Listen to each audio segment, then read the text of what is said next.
langsung Pak Aris. Ada yang di sini satu, tidak apa-apa ini. Oke. Ini Pak Lardi sakit.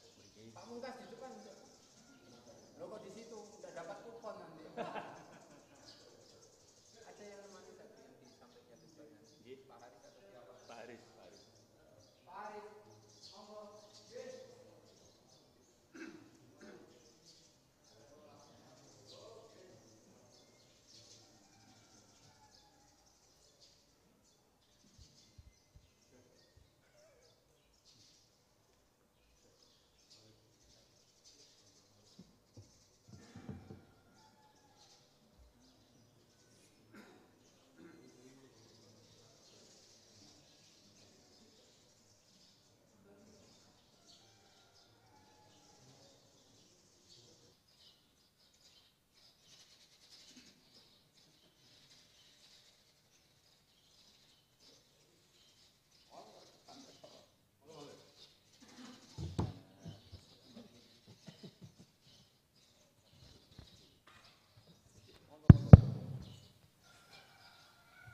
Assalamualaikum warahmatullahi wabarakatuh.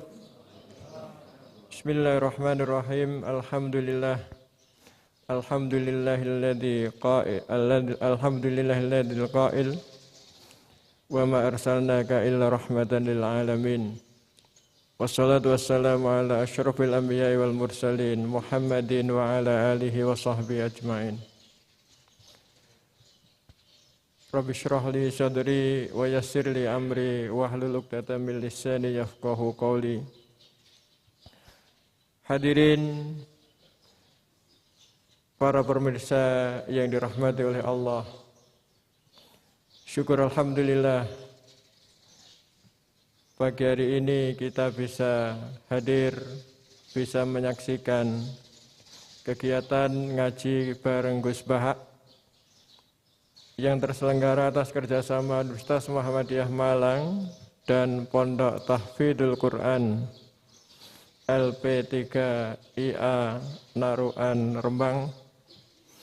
Mudah-mudahan pengajian pagi hari ini mendapatkan ridha dari Allah Subhanahu wa taala. Pemirsa hadirin yang dirahmati oleh Allah, marilah kita buka bersama acara di pagi hari ini dengan bacaan basmalah. Bismillahirrahmanirrahim. Selanjutnya kata sambutan yang akan disampaikan oleh Bapak Rektor Universitas Muhammadiyah Malang, Bapak Dr. Fauzan MPD. Waktu dan tempat dipersilakan. Assalamualaikum warahmatullahi wabarakatuh. Alhamdulillah alladzi anzalal Qur'an hudan wa rahmatan lil alamin. Asyhadu an la ilaha illallah wahdahu la syarikalah wa asyhadu anna Muhammadan abduhu wa rasuluh. Amma ba'd. Yang sama-sama kita muliakan Gus Bahak dan keluarga besar Pondok Pesantren Tahfidzul Quran. Para hadirin yang dirahmati oleh Allah. Pertama, marilah kita panjatkan rasa syukur kehadirat Allah Subhanahu wa taala pada pagi hari ini yang telah memberikan kenikmatan kepada kita sehingga kita bisa bersilaturahim. Bisa bersilaturahmi di majelis yang mubarak ini. Mudah-mudahan Allah selalu memberikan bimbingan kepada kita sehingga kita menjadi orang yang digolongkan sebagaimana orang-orang yang telah diberi nikmat oleh Allah. Hadirin sekalian, mungkin perlu kami aturkan, Gus Bahak, tradisi silaturahim keluarga besar UMM, khususnya pada para ulama, itu sudah sejak lama. Ya, itu bagian dari cara kami untuk tolabul ilmi. Tolabul ilmi biasanya kami mengundang, tetapi kami juga bersilaturahmi. Dan alhamdulillah pada pagi hari ini kita bisa bersilaturahim dan matur nuwun sangat Gus. Wekdal ingkang sampun dipun menapa menika paringaken bisa disempatkan untuk kehadiran kita bersama dalam rangka untuk menambah wawasan keilmuan kita, khususnya adalah memperbaiki cara beragama. Ya, memperbaiki cara beragama, mudah-mudahan lah menjadi kafah. Saya kira pengantarnya itu, dan apabila ada hal yang kurang berkenan kami mohon maaf yang sebesar-besarnya. Saya kira itu, makasih. Assalamualaikum warahmatullahi wabarakatuh. Terima kasih Pak Rektor. Hadirin para pemirsa yang dirahmati Allah, tiba saatnya mari kita simak bersama ngaji bareng Gus Bahak dengan tema meneguhkan Islam rahmatan lil alamin. Waktu dan tempat kami persilahkan untuk Gus Bahak. Assalamualaikum warahmatullahi wabarakatuh. Waalaikumsalam warahmatullahi. Alhamdulillahirabbil alamin. Allahumma shalli wa sallim ala habibika Mustafa ka nabiyina Muhammadin wa ala alihi washabihi asma'in. Amma ba'du. Yang kita hormati Bapak Rektor UMN Dr. Fauzan MPD, Bapak Suparto, Bapak Haris, Bapak Stardi, dan Bapak Irwinto, juga Direktur Telkom Bapak Mungkas, teman-teman UMM dan semua yang mendengar yang kami hormati. Ini ngaji itu harus objektif itu jujur. Jadi bisa saja korbannya ya saya, bisa rektornya, bisa semuanya. Tapi korban dengan makna yang bagus. Karena di antara saran Al-Quran, Allah ngendikan kalau belajar atau mencari nasihat atau mencari kebaikan apa saja itu diistilahkan walau ala anfusikum awil walidaini wal aqrabin, meskipun ketentuan itu merugikan kamu. Jadi ketentuan apapun yang merugikan kita harus tetap kaji meskipun itu tidak menguntungkan kita. Karena banyak problem, mulai dulu sebenarnya problem itu orang yang wakam da'in yadda'i annahu da'a ilallah tapi hakikatnya yad'u ila nafsi. Jadi banyak da'i yang mengklaim dirinya mengajak ke Allah dan Rasul tapi sebetulnya hakikatnya mengajak ke kelompoknya sendiri. Saya ini termasuk kiai yang masih orisinil. Artinya orisinil gini, suatu saat atau kapan saja saya kok sudah tidak laku jadi kiai, asal Islam jalan tetap senang, karena nggak penting yang populer saya apa enggak itu tidak penting, yang penting agama ini tetap jalan. Sama negara ini harus jalan siapapun presidennya. Ya, ini penting saya utarakan karena perbedaan antara nafsu dan komitmen beragama itu tipis sekali. Sehingga dulu pernah ada cerita, ini bukti keadilan Rasulullah SAW. Pernah suatu saat Nabi itu ngaji, ya ngaji seperti ini. Terus ada pemuda dengan cueknya ngelewati masjid yang sedang dipakai Nabi ngaji. Singkat cerita semuanya ngomel ya, bergumam. Celaka betul pemuda itu, ada Nabi ngaji kok tidak ikut ya. Tapi Nabi secara besar hati ngendikan, ini ada di beberapa kitab di Fadhailul Kasbi, keutamaan kerja. Kata Nabi, pemuda itu mau mencangkul di lahannya. Jika dia mencari nafkah untuk keluarganya, untuk kebaikannya, maka itu bagian dari ajaranku. Jadi Nabi berbesar hati bahwa kerja seperti itu bagian dari ajarannya. Jadi tidak harus datang ke majelis ngaji. Dan bisa saja yang sedang hadir itu ya orang yang hindari istrinya minta belanja, dari ngaji terus benar dituntut belanja kan gitu. Mungkin anak-anak UMM yang kesini daripada tengok-tengok yang Malang bosan jalan-jalan ke Rembang gitu. Nah, jadi nggak mesti benar juga niatnya gitu. Jadi ya sama itu. Jadi kalau di dunia kiai yang masih orisinil itu nafsu itu benar-benar dilatih. Maka masyhur dalam cerita ada orang perang sama Ali radhiyallahu anhu. Ketika perang ini sangat semangat, tapi ketika orang itu meludahi dan Sayyidina Ali ini tersinggung karena diludahi, Sayyidina Ali langsung angkat tangan, sudah perangnya nggak usah diteruskan karena saya marah sama kamu sekarang demi nafsu karena kamu meludahi Saya, padahal saya tadi motifnya demi Allah dan Rasul. Jadi sangat tipis bedanya kita emosi karena diri kita dan emosi karena Allah dan Rasul. Sehingga ketika diludahin ini terus beliau mikir jangan-jangan perang saya karena saya diludahin. Nah, yang hilang dari peradaban modern adalah Allah itu tidak begitu hadir di hati kita. Saya sering cerita di mana-mana, teks hadis itu sebenarnya berbunyi gini, ini hadis sahih. Mangka na yu'minu billahi wal yaumil akhir fal yukrim jarohu. Ada yang fal yukrim jarohu doifahu, ada yang fal yakul khairan aul yasmut. Siapa yang iman dengan Allah dan Rasul maka harus memuliakan tetangganya, memuliakan tamunya. Dulu itu ada seorang ulama dipanggil anak muda, dibully cara sekarang. Wahai kiai, datang ke rumah saya. Datang kiai itu. Setelah sampai ke rumah orang itu, silakan kiai kembali ke rumahnya. Saya tidak butuh kiai. Kiai itu dengan riang kembali. Setelah di rumah dipanggil lagi. Pak Yai, silakan datang ke rumah saya. Datang lagi. Ya senyum-senyum kiainya santai.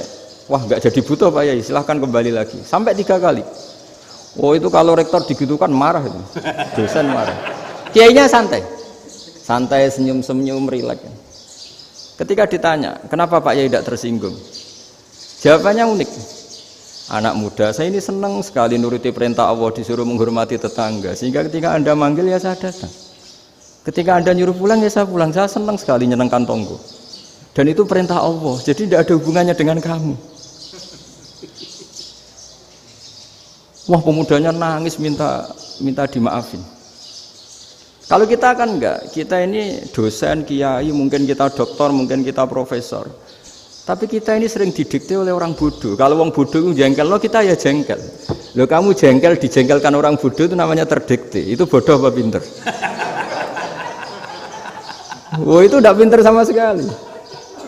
Kalau betul-betul kamu pinter, hanya bisa didikte oleh Allah Subhanahu wa Ta'ala. Jadi antara hukum Allah apa? Wa ahsin man asa'a ilaika, berbuatlah baik sama orang yang berbuat buruk sama Anda. Itu dikteannya Allah. Kalau dikteannya orang-orang bodoh kayak dimangkel ben mangkel, terus kamu mangkel. Itu bodoh apa pinter?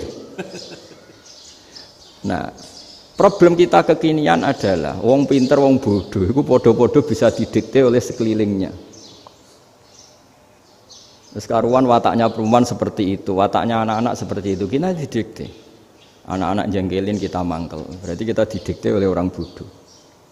Makanya agama itu unik, kadang ngendikan wa ahsin man asa'a ilaika, kadang wasil man qata'aka, sambunglah orang yang memutus kamu. Karena dengan demikian kita hanya didikte oleh Allah Subhanahu wa Ta'ala, bukan didikte oleh hukum sosial. Cara Jawane nak ngapiki tangga sing apik akeh tunggale. Berbuat baik sama yang berbuat baik pada kita itu mbok orang fasik ya seperti itu, maling ya seperti itu, sama. Tapi kalau berbuat baik sama orang yang berbuat jelek sama kamu itu baru luar biasa. Dan memang teksnya hadis wa ahsin man asa'a ilaika, berbuat baiklah sama orang berbuat buruk sama kamu. Jadi nggak boleh orang didikte.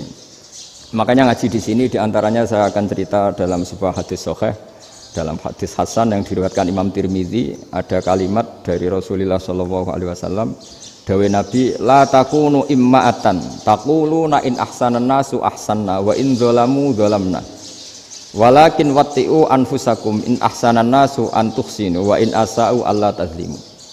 Kamu jangan jadi orang yang mudah diombang-ambingkan oleh orang sekeliling kamu, yaitu kamu mengatakan jika orang baik ke saya akan baik, jika orang buruk ke saya juga akan membalas buruk. Itu namanya Anda didikte. Tapi berkomitmenlah kamu akan berbuat baik meskipun orang lain berbuat buruk. Nah sekarang logika sosialnya begini. Kalau di Indonesia itu ada 1000 kiai, ada 1000 profesor yang ingin membenahi Indonesia. Rata-rata orang awam itu semau gue. Terus mereka mendikte kita. Perilakunya agak simpatik, perilakunya jengkelin. Terus 1000 profesor ini ikut jengkel. Itu kira-kira jadi solusi apa goblok bareng? Sama 1000 kiai ini ikut jengkel, ini jadi solusi apa goblok bareng? Goblok bareng. Nah problem sekarang kita ini biasa didikte orang bodoh. Nah makanya ciri khas orang muslim itu kata Nabi, mangkana yu'minu billahi wal yaumil akhir. Jadi baik tetangga karena perintahnya Allah dan Rasul. Pentingnya apa? Bedanya karena berbuat baik ini perintahnya Allah, mbok tonggo apik lah kita tetap apik karena perintahnya Allah dan Rasul. Begitu juga dengan hubungan dengan istri, dengan anak. Mbok bojomu lagi cerewet lah ya tetap apik. Karena dengan cara itu kita hanya tunduk kepada Allah dan Rasul. Tapi kalau kamu, istri saya kalau baik ya saya baik, kalau enggak ya enggak. Berarti Anda didikte oleh perilakunya dia. Itu latihan, ya kalau dalam bahasa pondok latihan jadi wali itu yang paling berat itu. Nabi itu kalau sama orang munafik itu sabarnya Masya Allah. Padahal Nabi berso kalau orang itu orang munafik. Karena dengan cara seperti itu, bahwa kebaikan Nabi pada seseorang itu atas perintahnya Allah dan Rasul, bukan atas nama servis. Kalau Nabi hanya baik kepada Abu Bakar, itu mungkin orang bilang, wis adune wong Abu Bakar baik sama Nabi.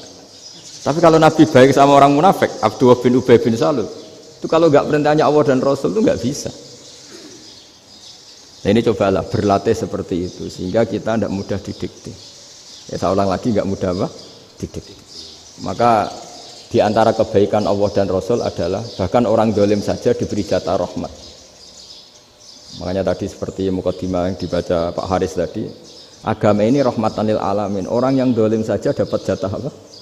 Rahmat, apalagi yang soleh. Nah kemudian yang perlu dicatat, kenapa kita menjadi enjoy dengan Islam? Islam itu adalah agama yang tidak didikte oleh materi. Jadi kalau Anda ingin makan enak, mungkin kalau pikiran kebanyakan orang, anak-anak muda yang milenial, yang gaul, ingin makan enak ya makan yang disukai. Misalnya sate atau bakso Malang atau apalah.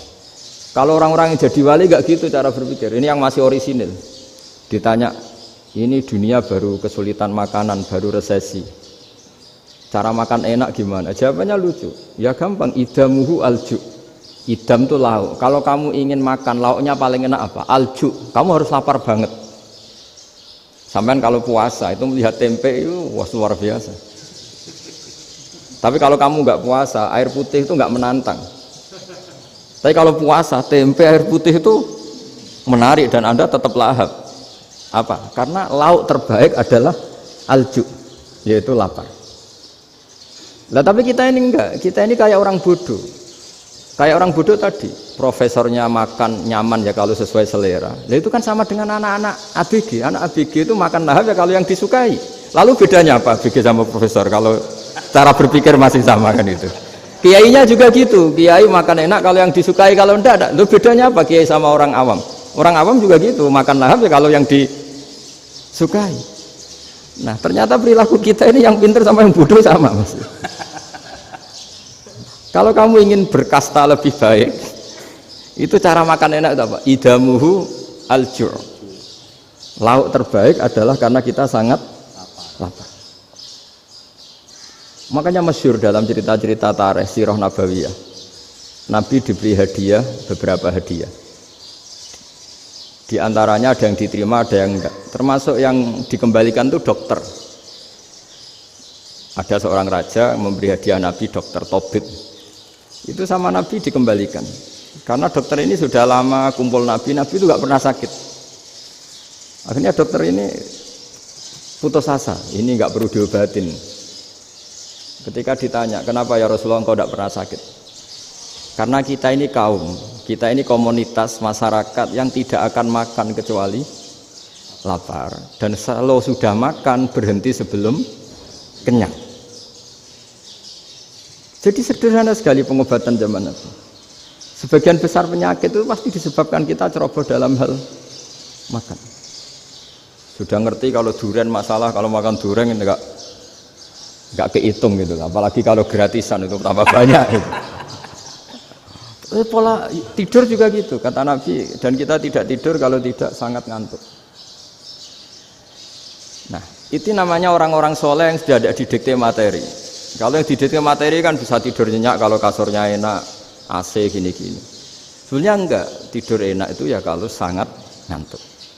Mbok di gudang, mbok di bis, kalau sangat ngantuk ya semuanya ya enak. Sama, mbok lapar, mbok hanya tempe, tapi kalau sangat lapar itu ya enak. Nah ini ilmu yang mulai hilang, ilmu-ilmu yang mulai hilang. Nah, cara ibadah juga gitu. Kita ini kan, saya ini punya bapak kiai, mbah kiai. punya guru yang sangat alim ya seorang Kiai Maimun. Itu dulu kita pengkaji ilmu itu tidak pernah tahu bedanya NU dan Muhammadiyah. Karena dulu Mbah Darwis itu, Kiai Dahlan itu dulu ngajinya bersama Mbah Hasyim ketika di Indonesia yang ngaji Mbah Soleh Darat. Mbah Soleh Darat itu dulu ngajinya sama buyut saya ke-6 namanya Mbah Soleh Asnawi di Kudus. Mbah Soleh Darat itu dulu alim-alimnya orang Jawa ya Mbah Soleh Darat, Soleh bin Umar. Tempatnya di Semarang, tapi beliau itu sebenarnya orang Jepara yang dekat Kudus. Setelah di Mekah, Mbah Hasyim ini mondoknya ya, mulazimnya ke Syekh Mahfud Termas. Tapi sesekali ke Syekh Khotib Minangkabau. Nah yang Mbah Ahmad Dahlan lebih sering ke Syekh Khotib Minangkabau, sesekali ke Mbah Mahfud. Singkat cerita, karena Syekh Khotib Minangkabau sudah modern ya, terlibat organisasi dunia. Pas itu beliau pengagum Muhammad Abduh, pengagum Rasid Ridho, sehingga bawaannya Mbah Dahlan itu lebih pergerakan karena beliau lebih ngidolakan Syekh Khotib. Nah Syekh Khotib sendiri sebenarnya orang Minangkabau. Jadi beliau namanya Muhammad saja sebenarnya. Jadi menantunya orang Arab. Oh itu dicibir mertuanya ini karena punya mantu orang Jawa, orang ndak Arab. Singkat cerita terus si mertuanya bilang gini, kamu jangan pernah bilang kalau orang Arab itu mansa kanal Arab, orang yang bertempat di Arab. Walakin mantakallama bi arabiyyin fasihin, tapi orang bisa ngomong Arab secara fasih. Singkat cerita, kalau kamu tidak percaya, nanti suatu saat menantu saya kalau Jumatan, tidak usah kamu kasih tahu, langsung suruh jadi khotib. Nggak usah kamu kasih tahu, sarannya nggak usah kamu kasih tahu. Kalau sekarang kan enggak. Kalau dosen mau jadi khotib kan mengumpulkan materi dulu. Lucunya di antara materinya itu dari TV. Makanya jadi ribet kan khutbah sekarang. Kalau musim corona ya akan ngomong corona, musim apa yang ngomong apa. Jadi lagi-lagi didikte oleh media. Sebenarnya kalau ngomong kan sesuai kebutuhan umat, ini obatnya apa. Tapi enggak sesuai trending topik, itu kan kayak anak-anak gaul. Ini dokter kok gitu kan aneh. Singkat cerita si khotib ini enggak dikasih tahu, saya Muhammad tadi enggak dikasih tahu, langsung disuruh khutbah. Fatakallama bikalamin fasihin. Dia ngomong fasih sekali. Bahkan ngalah-ngalahi fasihnya orang Arab asli. Semenjak itu beliau dapat gelar Al-Khotib, orang yang cakap berpidato berkhutbah. Makanya terus dia Khotib Al-Minangkabau. Jadi orang Indonesia itu luar biasa. Dulu yang namanya orang Indonesia di Arab Saudi itu dihormati sekali karena yang ke sana itu pasti ulama. Sudah alim di Indonesia ke sana, termasuk Mbah Ahmad Dahlan, Mbah Hasyim dulu karena sama-sama muridnya Mbah Soleh Darat. Lama-lama yang ke sana itu TKI TKW itu ya mulai agak dibully. Dulu Syekh Nawawi di antara ijtihad yang dihormati itu beliau mengkritik nyuwun sewu orang yang kan orang biasanya normalnya kan muji orang mati syahid. Hebat orang mati syahid itu hebat gini. Oke, kita sepakat orang mati syahid itu hebat. Tapi kata Imam Nawawi dengan syarat niatnya itu li'ila'i kalimatillah dan itu bawaan takdir. Saya ulang lagi, itu bawaan takdir, harus mati di medan perang. Tapi tidak boleh seseorang ini niat perang tapi niatnya supaya syahid. Karena kalau begitu berarti dia berniat supaya menjadi maktulal kafir, orang yang dibunuh orang kafir. Kedua, dengan dia mati berarti pasukan Islam berkurang. Berarti dia ingin pasukan berkurang, hanya ambisinya dia ingin langsung ke surga. Misalnya pasukan orang Islam itu 10, orang kafir 10. Kalau kamu ingin syahid berarti mati 1 kan, tinggal 9 kan. Nah kalau yang seperti itu 10 kan mati semua. Gara-gara ingin syahid akhirnya perangi rapati tenanan, benang mati, benang mlebu swarga. Kata Syekh Nawawi, ya enggak. Kalau kamu perang sama orang kafir ya niat menang. Dengan niat menang ini kamu ingin li'ila'i kalimatillah. Tapi kalau kamu ingin syahid berarti kamu menuruti keinginan nafsu kamu yang cepat masuk surga. Itu orang Arab kagumnya bukan main. Karena di mana-mana orang itu dinilai dari niatnya. Paham ini ya? Tapi perang loh ya, dalam kondisi perang, bukan teroris. Perang itu artinya orang kafir yang ingin bunuh kita, itu perang namanya apa? Perang. Dulu orang cerita syahid itu hanya pokoknya syahid itu hebat, pokoknya syahid itu hebat. Syahid di medan perang itu hebat, pokoknya syahid di medan perang hebat. Tapi ketika Syekh Nawawi memberi penjelasan ilmiah, Jika kamu perang ingin cepat mati, ingin cepat syahid, artinya ini untuk pemenuhan diri kamu, karena kamu bayangkan langsung masuk surga. Kamu lupa bahwa dengan kamu dibunuh, kekuatan Islam berkurang. Akhirnya beliau memberi penjelasan, syahid itu bagus, itu sebagai takdir. Hanya takdir itu kita perang yang ingin menang, tapi takdirnya mati. Jangan dibalik, oleh perang rapati tenanan, benang mati, namun lebu. Itu yang pertama, termasuk ulama yang pertama memberi penjelasan itu Syekh Nawawi. Akhirnya melahirkan kekaguman yang luar biasa dengan tafsir Munirnya itu. Terus beliau itu orang yang rileks kalau menjelaskan ilmu. Ini ya juga guru-gurunya Mbah Hasyim, Mbah Guru sama Mbah Hasyim sama Mbah Ahmad Dahlan Syekh Nawawi itu. Jadi dulu yang alim di Arab itu ada Syekh Nawawi, ada Syekh Khotib Minangkabau, ada Syekh Bakir Jogja, ada Syekh Mahfud Termas. Itu orang Indonesia banyak sekali yang alim. Bahkan diantaranya yang dikagumi Al-Azhar itu juga orang Indonesia, nama Syekh Abdul Manan, itu mbahnya Syekh Mahfud Termas. Itu pertama ada duta besar Indonesia di Mesir, itu termasuk barokahnya Mbak Abdul Manan tadi, itu juga orang Indonesia. Jadi pemahaman ulama Indonesia itu khas, termasuk ketika memaknai apa? Syahid.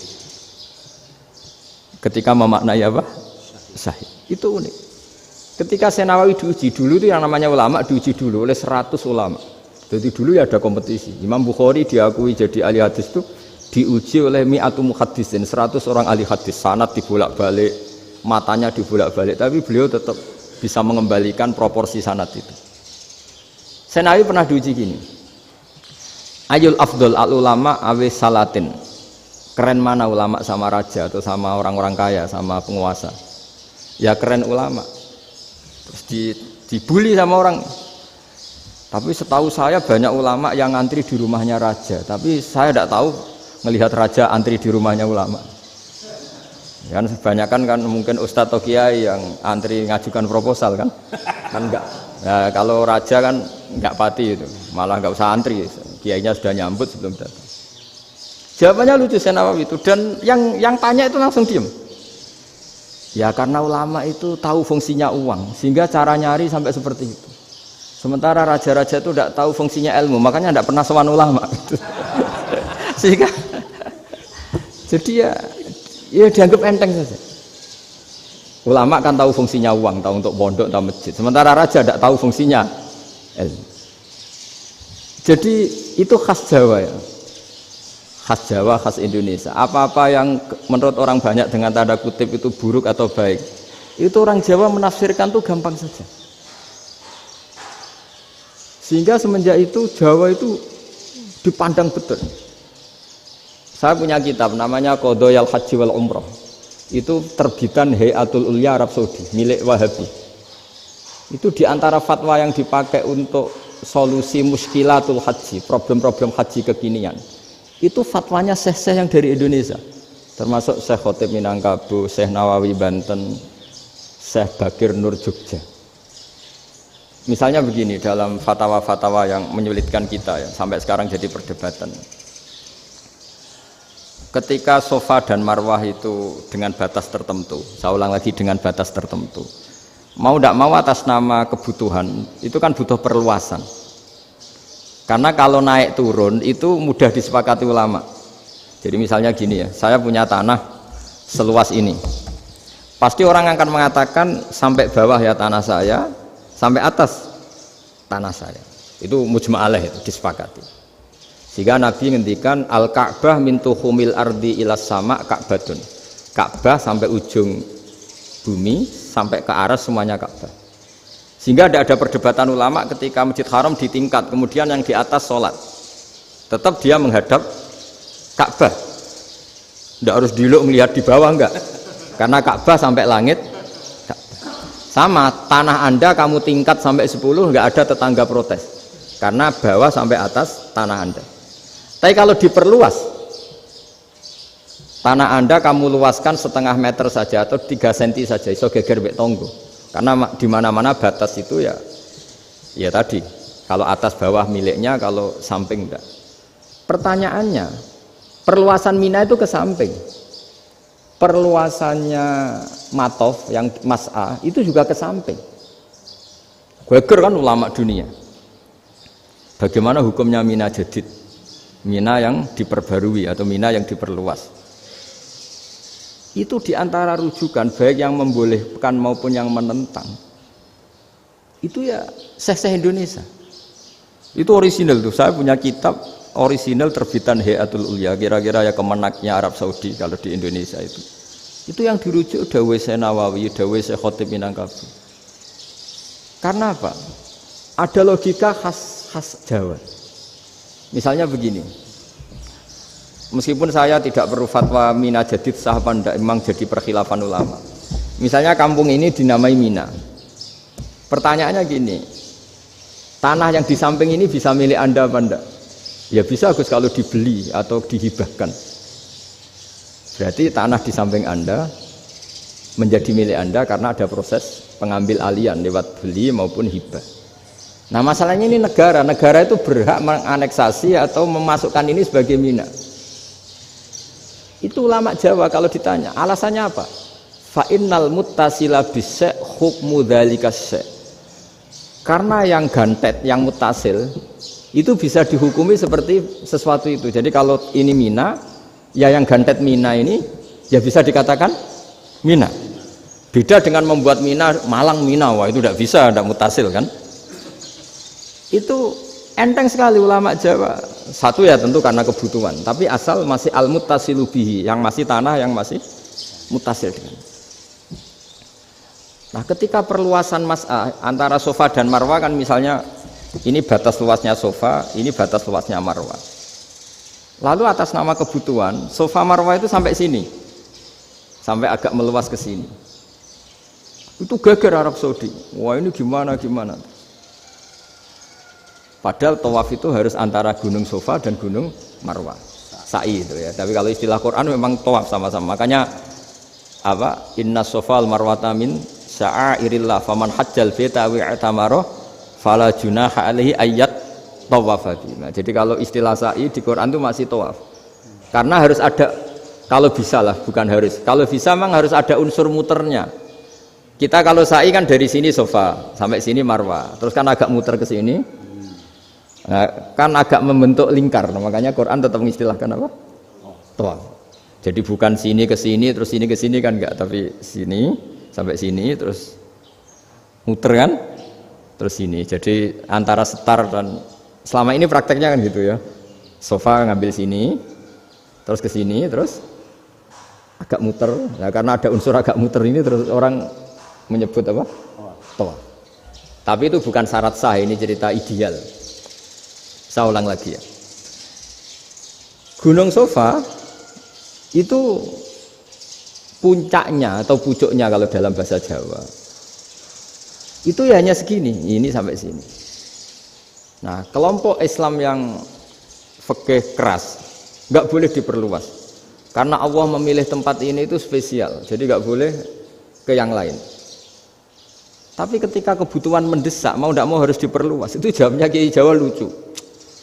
Gunung sing ketok iku sing dhuwure tok. Sikilane luwih ombo. Jadi karena kita kan gunung kan bentuknya gini. Nah, sofa yang kecil itu yang atasnya, tapi sikilannya sini kakinya lebih luas. Jadi boleh perluasan asal tidak melebihi kakinya. Nah, dihitung ya lebih luas. Jadi Kiai Jawa itu kayak wong delok gunung Penanggungan, kayak gunung Arjuna. Di mana-mana puncak gunung itu lebih kecil timbang kakinya.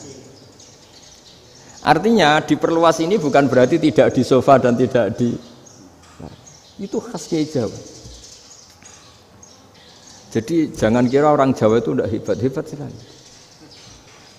Termasuk perkembangan hotel di Arab Saudi. Itu dulu sebelum ada hotel. Buyut saya kelima atau keenam dulu haji, namanya Badur Rahman.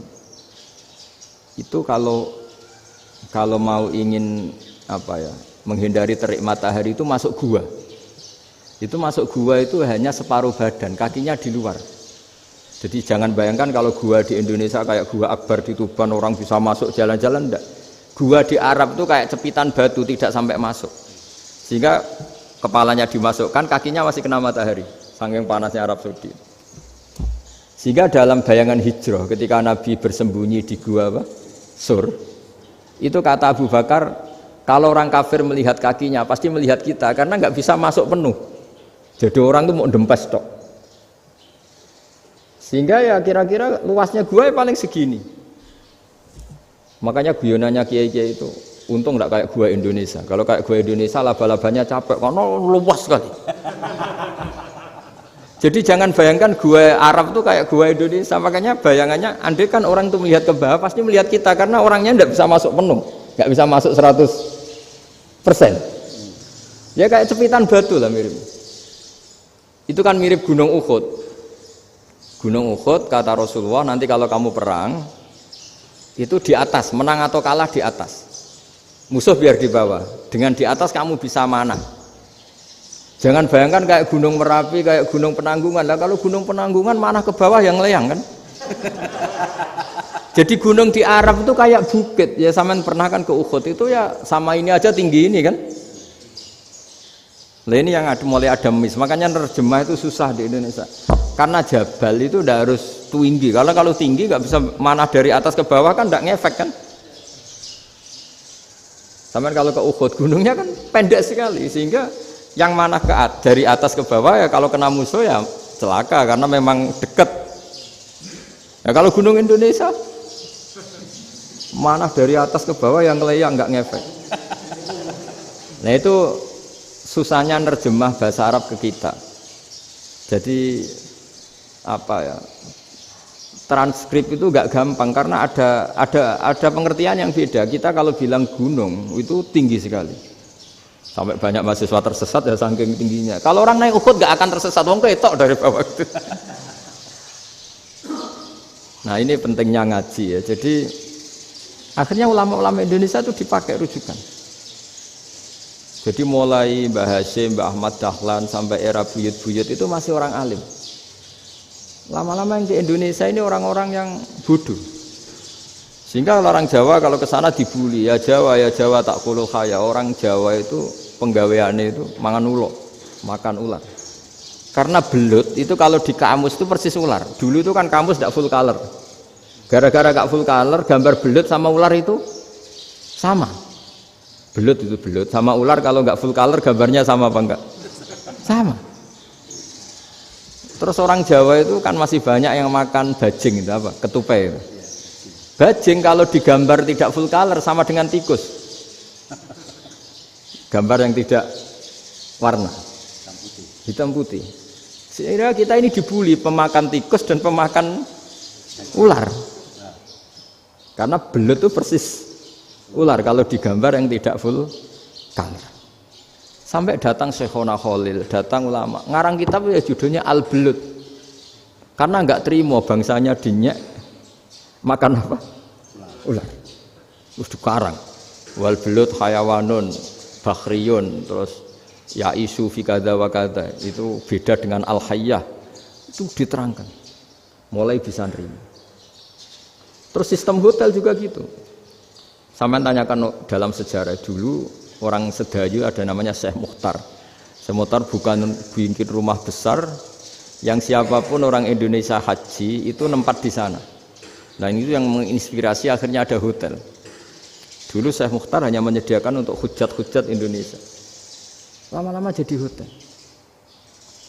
Nggak mau saya mau cerita. Kata Mbah Mun sering cerita. Kenapa wa ma arsalnaka illa rahmatan lil alamin, kata Mbah Mun, Allah itu pasti bikin ulama yang tidak produk Arab itu pasti ada. Kalau orang Arab jadi ulama wajar, bahasanya Arab, domisilinya di Arab. Tapi Allah akan selalu bikin ulama yang tidak bangsa Arab.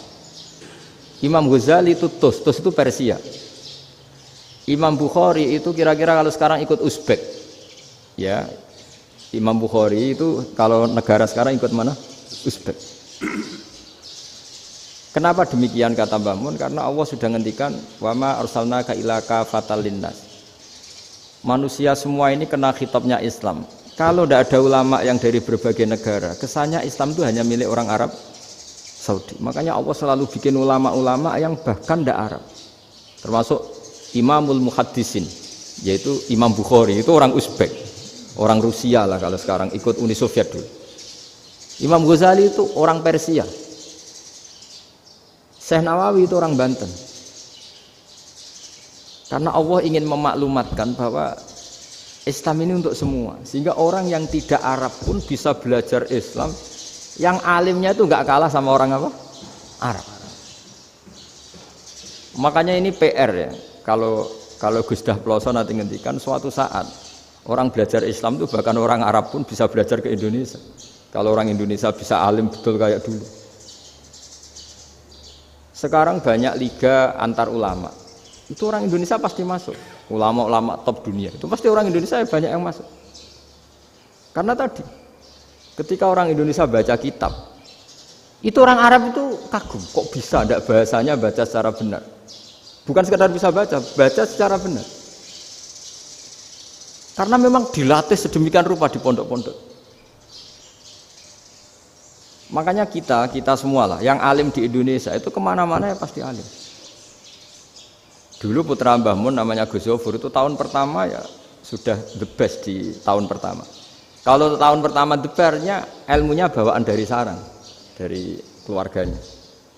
Gus Najib mondok di Said Muhammad tahun pertama sudah dipuji sebagai yang teralim karena ya sanggup. Kalau dipujinya tahun ketiga, tahun keempat kan mungkin dapat dari sana. Ini tahun pertama. Saya ulang lagi tahun pertama. Karena pengajaran di Indonesia itu luar biasa di pondok-pondok ini. Makanya kalau dalam anekdot pondok itu cerita-cerita lucu itu. Ada orang Jakarta ngaji, setelah di kelas itu pelengahan terus. Melihat jendela, lihat pintu terus. Lama-lama gurunya marah. Kamu diajarin kok enggak punya sopan. Melihat pintu terus enggak memperhatikan guru. Anak Betawinya jawabnya lucu. Habis Pak Guru bohong. Kenapa ya? Kamu Pak Guru bilang Ja'a Zaidun, Zaid datang. Tak lihat enggak ada yang datang. Setelah itu contoh nasab kan ro'a itu Zaidan. Saya melihat Zaid, saya enggak melihat Zaid. Contoh ketiga yang jar kan maror tu Zaidin. Saya berjalan ketemu Zaid. Pak Guru diam di situ enggak jalan-jalan. Jadi saking detailnya Indonesia dia diajari. Kalau rofa Ja'a Zaidun. Kalau nasab ro'a itu Zaidan. Kalau jar maror tu Zaidin. Nah si murid Betawi ini karena pertama sekolah ngiranya gurunya itu cerita Zaid datang, makanya dia ngelihat pintu terus mana katanya datang kok enggak datang-datang. Nah dengan latihan seperti itu kemungkinan orang Indonesia salah itu kecil karena memang dilatih betul. Saya ulang lagi karena memang dilatih betul. Sehingga ketika orang Indonesia ini yang cerita seorang wartawan. Ini kisah nyata, kalau ini tidak anekdot, kisah nyata. Ada wartawan internasional ngeliput Ramlah itu di Gaza, di Palestina. Wartawan Indonesia ini hanya bisa bahasa Inggris. Dijak ngomong bahasa Arab, terus dia bilang saya tidak bisa. Saya bisanya ngomong Inggris. Tapi apa yang terjadi setelah sholat, si Indonesia ini jadi imam, pakai sholat jariah lagi. Baca bismillah benar, bismillahi jar karena mudhof ilaih. Terus ketika iktidal ya benar, Rabbana lakal hamdu mil'us samawati wa mil'ardi benar. Ketika tahiyat ya benar, at-tahiyatul mubarakatuh sholawat. Sama orang Arab ini diambungi. Orang Arab kalau senang orang itu dicium. Kamu tawaduk, sebenarnya kamu itu ahli bahasa Arab. Karena orang Indonesia sekali sholat itu nggak ada yang salah.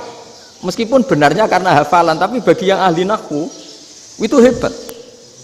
Misalnya kita kalau ngapalkan kan bismillahi, bismi jar karena ba, Allahi jar karena mudhof ilaih, ar-rahmani jar karena sifat, ar-rahimi karena sifat, alhamdu rofa karena mubtada, lillahi jar karena ada huruf jarli, robbi jar karena sifat. Sebetulnya tidak karena pinter, tapi karena hafalan. Tapi orang Indonesia hebatnya itu benar terus. Rabbana lakal hamdu. Ya kan, alhamdu rofa, terus mil'us samawati ya rofa karena sifat. Sehingga terus orang Indonesia kalau sholat di Timur Tengah itu dipuji karena makhrajnya ya benar, rofa nasabnya juga benar. Nah itu di negara lain tidak ada nggak Indonesia. Orang Cina itu sering bikin marah orang-orang Arab karena kalau dongo itu nggak fasih kayak orang Indonesia. Kalau orang Indonesia kalau dongo ya Allahumma tohir qalbi. Orang Cina ini yang jadi guyon di Arab. Allahumma tahir kalbi gitu. Itu kan bedanya aja loh. Itu orang Arab pertama membiarin, lama-lama kalbun entak gitu. Maksudnya asu-asumu gitu. Karena dia bilangnya qaf itu kaf. Jadi kalau Allahumma do Allah tohir, kula aturi nyucekno panjenengan kalbi ing asu ingsun kan. Tapi kalau qalbi itu ati ingsun, tapi kalau kalbi anjing ingsun. Bedanya qaf sama kaf. Ana arah-arah kalbun entak. Asu-asumu maksudnya kan. Tapi padahal orang Cina itu paling dilihat teksnya ya pakai qaf. Orang Indonesia enggak, mulai kecil dilatih sak fase-fase. Sampai ya sulit betul latihan Fatihah itu. Kalau di Kudus malah sampai 3 bulan Fatihah itu. Sampai at-tahiyyatu, kurang bersih. At-tahiyyat sampai gitu. Sampai ada cerita itu orang dipanggil maftuhin itu enggak melengak, harus maftuhin. Baru melengak. Tapi barokahnya itu orang Indonesia kalau dongo memang benar-benar Allahumma tohir qalbi. Ya Allah sucikan hati kami, bukan tahir kalbi. Karena sekali jadi kaf itu maknanya anjing saya. Ya Allah sucikan anjing. Jadi ini orang Indonesia. Jadi kata Mbah Mun, dawe Mbah Mun, illaka fatal linnas, bahwa agama ini milik semuanya. Itu diantara bukti Allah menghendaki atau mendesain Islam seperti ini, orang yang belajar di Indonesia itu pengetahuannya Islam, pengetahuannya tentang Islam itu tidak kalah sama yang belajar di Al-Azhar, sama yang belajar di Arab Saudi. Makanya ini PR-nya UMM, PR-nya IAIN, PR-nya UIN. Bisa enggak sealim mereka dalam bahasa Arab? Nah, bahasa Arabnya man anta, ana zaidun. Jangan sampai, karena kita di sana ini kadung dibully. Orang Arab tuh kalau bully kita, sampai tak kasih cerita. Itu ngawurnya Masya Allah. Kata dia, ada anak orang Indonesia haji. Si anaknya orang Indonesia yang dijotos sama anaknya orang Arab. Dijotos, dipukul. Singkat cerita terus si orang Indonesia nggak terima, anaknya yang orang Arab dipukul. Yang balas bapaknya. Orang Arab tanya, lima ada dorobta ibni, kenapa kamu mukul anak saya? Itu orang Indonesia bahasa, wah aku biasa. Jadi hanya bilang gitu. Artinya anak saya dihada ya maka tak ada. Bahasa Arabnya gitu. Anak saya dipukul maka saya balas mukul. Itu orang Arab mantuk-mantuk oh gitu. Paham? Suatu saat ada orang Indonesia itu sama orang Arab itu dilus-lus itu ya digini-giniin. Karena dia latihan bahasa Indonesia, latihan bahasa Arabnya itu masih mufrodat. Jadi kalau mengartikan yadun itu tangan, saro itu jalan. Jadi kalau jalan ya saro-saro. Roksun itu kepala, ana itu ingsun. Jadi karena dia nggak ngerti penggunaannya, itu bahasa Arabnya itu yadun anta. Jadi bukan yaduka tapi yadun anta. Berarti tangan kamu. Saro-saro itu jalan-jalan. Ala roksi ana yang atasnya sirah ingsun. Jadi mestinya yang benar kan yaduka saro ala roksi atau gitu. Tapi enggak dipotong-potong. Yadun tangan kan, anta kamu. Berarti tangan kamu. Saro-saro jalan-jalan. Roksun itu sirah, ana ingsun. Jadi di atas kepala saya. Orang Arab tertawa-tawa. Tapi paham. Maksudnya seperti itu. Jadi kita ini dibully di Arab itu Masya Allah. Jadi akhirnya lahirlah ulama-ulama tadi yang saya sebut tadi. Bahkan pernah lama sekali ulama Indonesia itu jadi master di Arab Saudi. Yaitu Senawi Banten. Itu kalau orang sana bilang itu Sayyidu Ulama Il-Hijaz. Top-topnya ulama Mekah Madinah. Padahal beliau orang Indonesia. Dan dimakamkan di Ma'la itu dekat makamnya Sayyidah Khadijah. Karena sangat dihormati. Nah, di antara sebab dihormati adalah ketika orang memahami syahid, maknanya pokoknya maktulal kafir. Syahid itu adalah orang yang kalau perang itu mati di medan perang. Itu Imam Nawawi merinci secara detail. Kalau dia perang supaya tujuannya mati syahid cepat ke surga, berarti dia nuruti hadzun nafsi, ingin cepat ke surga. Tapi dia lupa bahwa dia dengan terbunuh pasukan Islam berkurang kekuatannya. Maka syarat perang yang benar adalah ya ingin menang. Di mana-mana perang ya ilahi kalimatillah, supaya kalimat Allah itu menang, jangan ingin kalah. Soal dia mati takdir, tapi jangan ingin mati. Wah, itu terus dikagumi. Ternyata memang, oh iya ya, kalau pasukan Islam 10, kafir 10, kita ingin syahid, berarti ya kalau orang ingin syahid kan terus mungkin perangnya tidak hati-hati, main ngawur saja terus kalah mati. Sudah apa, kalon satu kan, terkurangi satu kan. Nah kalau semuanya 10 punya niat gitu, nah itu Syekh Nawawi. Syekh Nawawi itu orang yang begitu gampang nerangkan Quran. Bahkan ketika orang Arab kesulitan ngartikan famathaluhu kamathalil kalbi in tahmil alaihi yalhas aw tatrukhu yalhas. Orang Tomak itu ibarat kayak anjing. Anjing itu kamu kasih makan ya tetap melet, menjulur-julurkan lidahnya, kamu ndak ya ndak. Imam Nawawi ditanya, "Ma wajhu sibbi?" Lalu wajah tasbihnya di mana? Beliau menjawab, "Fit Tomak." Jadi anjing punya dua sifat yang berlawanan. Di bab ilmu dipuji, nggak ada hewan yang mudah menerima ilmu kayak apa? Anjing. Sehingga Quran mengistilahkan wa ma 'allamtum minal jawarihi mukallibin. Hewan yang mudah diajari itu oleh Quran dibahasakan sudah menganjing. Karena anjing adalah hewan yang paling mudah apa? Diajarin. Itu diakui oleh Quran wa ma 'allamtum minal jawarihi mukallibin. Tapi dia punya sifat yang sangat buruk sekali, yaitu nggak pernah puas. Makanya ketika Bal'am bin Ba'ura, ada tokoh yang kedonyan ya, itu kalau diistilahkan Quran walakinnahu akhlada ilal ardi wattaba'a hawa famathaluhu kamathalil kalbi in tahmil alaihi yalhas aw tatrukhu yalhas. Jadi anjing punya dua sifat yang berlawanan. Di bab ilmu dipuji karena paling mudah diajarin. Itu saya pernah ke Malaysia, diceritain sama polisi Malaysia. Anjing itu saking cerdasnya itu bisa deteksi CD palsu sama CD bajakan, asli sama bajakan. Itu kan nggak kebayang. Kalau narkoba mungkin masih ada bau khusus ya, atau mesiu atau bom masih ada bau khusus. Ini enggak. Anjing itu dilatih ngecek CD yang asli sama yang palsu. Wah itu kebablas itu pinternya itu. Itu harganya itu 1 miliar lebih, paling mahal. Jadi mungkin bisa deteksi ini dosen betul apa abal-abal itu bisa. Itu kiai betul apa kiai pesanan itu mungkin bisa. Itu saya punya kitab namanya Al-Hayawanul Kubro. Itu cerita prestasi-prestasi hewan. Itu yang berkuras-kuras sampai berjilid-jilid. Itu ya cerita anjing. Nggak ada hewan sebaik anjing. Di bab itu ya, di bab sampai ya tadi ada anjing yang sangat loyal sama majikannya. Loyalnya Masya Allah, sopannya Masya Allah. Anjing itu mbok lama berbakti sama sampean, nggak mau tidur di ruang tidurnya sampean, dia tetap tidur di luar. Corong Jawa nggak ngelama. Suatu saat si raja ini minum, wisata minum. Pas mau minum diterjang sama anjingnya sampai tumpah. Kecewanya raja ini itu karena selama ini anjingnya sopan sekali. Sekedar ganggu di ruangannya nggak pernah, malah ini mau minum, minuman yang disukai diterjang anjingnya tumpah. Marah kan anjingnya di mana? Ternyata apa? Minuman itu anjing ini tahu kalau minuman itu beracun, diracuni oleh musuhnya.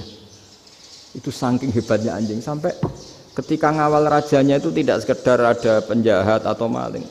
Bahkan trik-trik kayak minumannya diracun oleh orang lain itu anjingnya tahu. Sehingga pas mau diminum diterjang sampai terus supaya nggak keminum. Makanya Quran istilahkan anjing itu apa? Wa ma 'allamtum minal jawarihi mukallibin. Hewan piaraan yang kamu ajarin nanti sampai sepinter anjing. Makanya Ashabul Kahfi itu ketika ngajak anjing tadi, beliau tidur, anjing itu tidurnya bil wasit, wakal buhum basitun zira'aihi bil wasit. Jadi dia tidur dalam posisi siaga. Loh coba anjing itu nggak pernah sekolah, karena dia posisi menjaga, tidurnya itu kayak siaga gini. Bukan ngorok semadep ke atas terlentang, itu enggak. Andai kan dia tidur terlentang itu kan yang mau mengganggu kan, wah asune turu itu enggak. Dia tidur posisi siaga, makanya disebut lawit tolak ta'alaihim lawalaita minhum firaron. Kalau kamu melihat anjing itu pasti lari karena dia posisi siap merekam. Jadi tidur tapi posisi siap merekam. Jadi matanya tetap terbelalak kayak siaga. Padahal itu enggak diperintah, ya dia memang punya nalar untuk itu. Ini disebut wa ma 'allamtum minal jawarihi mukallibin. Dan dalam teori modern juga gitu. Tapi dalam hukum Islam yang dianut mazhab Syafi'i itu anjing tetap najis. Ya sudah najis ya najis, tapi ada mazhab lain yang mengatakan tidak najis. Tapi tidak usah ngurmat anjing, geger nanti kalau rektor kampus punya anjing. Tapi ilmu itu bagus untuk kelangenan kadang. Andai kan tidak ada mazhab Malik, maka kita kesulitan menceritakan Ashabul Kahfi yang hewan piaraannya itu anjing. Tapi misalnya anjing disucikan, kita juga nanti susah menjelaskan hadis Nabi malaikat itu tidak masuk rumah yang di situ ada apa? Anjing. Maka ilmu itu, makanya kata Imam Sa'roni, sebagian ilmu itu memang kelangenan, tapi nggak boleh jadi praktek. Tapi harus ada. Misalnya begini, contoh paling gampang. Api dalam mazhab Syafi'i kan alat pensuci hanya dua, air dan tanah. Ya saya ulang lagi, air dan tanah, yaitu tanah untuk mensucikan najis anjing.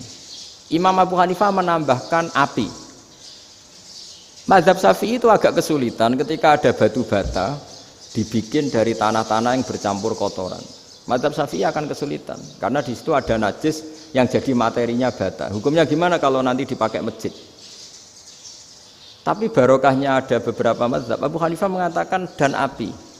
Jadi apa tadi air, tanah, api. Alasannya masuk akal. Ketika usatul mukminin, orang-orang mukmin yang ahli maksiat itu sebelum masuk surga, kalau dia dosanya banyak itu dibakar dulu supaya suci. Emas itu untuk memisahkan dengan materi lain juga harus dibakar. Berarti api termasuk alat. Artinya gini, batu bata yang materinya dari tadi najis sekalipun, ini menjadi suci karena ngalami pembakaran. Tapi kata Imam Sa'roni, ilmu ini hanya sebagai ilmu. Jangan sampai kalau kamu mau wudhu gak ada air terus membakar diri lah, ini ribet kan. Jadi ilmu itu sebagian memang untuk kelangenan. Karena kita butuh. Andai kan tidak ada mazhab Abu Hanifah, maka kita akan kesulitan pakai bata. Yang kita tahu cara bikinnya kadang di tempat yang kotor, di tempat yang najis. Tapi karena ini ngalami dibakar, maka hukumnya suci menurut mazhab Abu Hanifah. Dan itu sering. Ulama itu sampai apa? Saya punya kitab fikih namanya Fardul Masail. Pengandaian ada masalah. Jadi masalah itu belum terjadi tapi diandaikan. Misalnya kayak di Texas. Bumi itu bulat-bulat. Texas itu kalau dibor itu pas Ka'bah. Lalu kiblatnya di mana? Bumi ini kan hanya rubuk-rubuk seperempat. Yang ada arah itu seperempat. Tapi kalau Ka'bah itu sama Texas atau Texas dengan Ka'bah itu lalu kiblatnya mana? Wong sudah bebas arah. Maka ilmu mengatakan mara'ahu muslimuna hasanan fawa indahu hasanun. Kamu jangan nuruti ilmu hakikat tapi nuruti mindset. Kalau mainstreamnya orang banyak seperti itu, mindsetnya orang sana misalnya Ka'bah sana ya ikut sana. Tapi ini tidak mewakili hakikat karena kalau yang 380 derajat itu kan terus ribet. Makanya ini kesulitan di bab-bab fikih. Ya saya ulang lagi, kesulitan di bab-bab fikih. Makanya fikih itu selalu bicara misalnya gini, ada orang sholat. Saya ulang lagi. Setelah salam pertama dia kentut, itu sholatnya batal apa enggak? Itu lama berdebat. Yang dikatakan rukun sholat itu salam pertama. Sehingga orang kalau sudah salam pertama, maka sudah keluar dari sholat. Maka kalau kentut enggak apa-apa, wong yang keluar dari sholat itu salam pertama.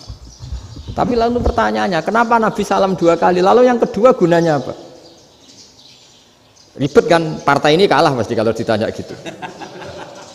Tapi kalau ditanya dibalik, sholat itu satu ibadah yang dimulai dengan takbir, yang diakhiri dengan salam. Berarti salam pertama itu pengakhir apa nunggu salam kedua? Pertama, di semua ulama bilang salam pertama. Kalau salam pertama sudah pengakhir, berarti pembatalan setelah itu nggak punya efek, nggak punya akibat. Itu kan ribet, debat fikih itu memang ribet. Fikih itu memang senam otak karena pertanyaannya mirip-mirip seperti itu. Nah, sampean milih mana? Milih salam pertama apa salam kedua? Pasti ulama milih salam pertama. Jadi anehnya fikih itu di situ. Misalnya orang mati, takbir itu berapa kali? 4 kali. Andai kan takbir 5 kali itu batal apa enggak? Satu ulama mengatakan 5 kali itu batal. Karena rukunnya sholat jenazah itu takbir 4 kali. Berhubung ini rukun, kalau nambahi ke 5 berarti menambahkan rukun. Kayak kamu sholat rukuk 2 kali kan batal. Sujud 3 kali batal karena menambahkan apa? Rukun. Berarti kalau takbir 5 kali batal. Tapi pertanyaannya, takbir itu adalah wiridan biasa sehingga kalau ditambahkan nggak punya akibat batal. Jadi perdebatan ulama itu kadang ya lucu. Kayak kemarin Pak Haris pas pertama bertamu ke sini mau ngundang saya, tak ceritain. Dulu sholat jenazah itu pasti mayat di depan. Karena lazimnya sholat jenazah itu mayat di depan. Tapi mulai dulu lama sudah berpendapat, andai kan jenazahnya di belakang pun tetap sah. Fa innal janazah laisat bi imamin. Karena jenazah itu tidak imam. Kenapa harus di depan? Oh, tidak imam kok harus di depan. Itu mulai dulu. Sehingga ketika Arab Saudi pernah mengalami tragedi, ada orang yang dibungkus kayak mayit, ternyata senjata. Setelah di dekat Ka'bah dipakai. Dulu tragedi tahun berapa itu? Pokoknya pernah ada tragedi itu. Semenjak itu Arab Saudi kalau ada orang mati tetap di kamar mayit terus ada sholat jenazah. Padahal mayitnya di belakang yang jamaah. Jadi meskipun kita tidak akan bikin ajaran baru jenazah di belakang ya tidak keren, kasihan kan. Tetap biasanya di depan ya di depan. Tapi meskipun jenazah ini di depan, kita tetap berpendapat andai kan di belakang tetap sah, tapi nggak usah dipraktekkan. Nah pentingnya ilmu ini begini. Saya misalnya di Rembang, boleh nggak nyolati ghaib jenazah yang di Surabaya? Boleh kan? Padahal yang kita solati di belakang. Jadi ilmu itu penting. Cocok tidak cocok, nama ilmu itu penting. Terus ada gini lagi pertanyaan di fikih. Memang saya sengaja akan ngaji fikih. Kalau ngaji intelektualitas orang Muhammadiyah juara lah. Tapi ini ngaji fikih. Ada orang sarongnya itu pas sampai lutut. Kalau berdiri lututnya tertutup, tapi nanti kalau ruko agak jengking lututnya terbuka. Itu batalnya nunggu ruko apa mulai takbir sudah batal? Padahal pasti nanti batal kalau ruko ini. Itu ada ulama yang mengatakan, ya batalnya nunggu ruko. Bagaimanapun terjadinya pembatalan waktu ruko. Ada ulama mengatakan yang enggak mulai awal sudah tidak sah itu, karena pasti ngalami batal. Nah.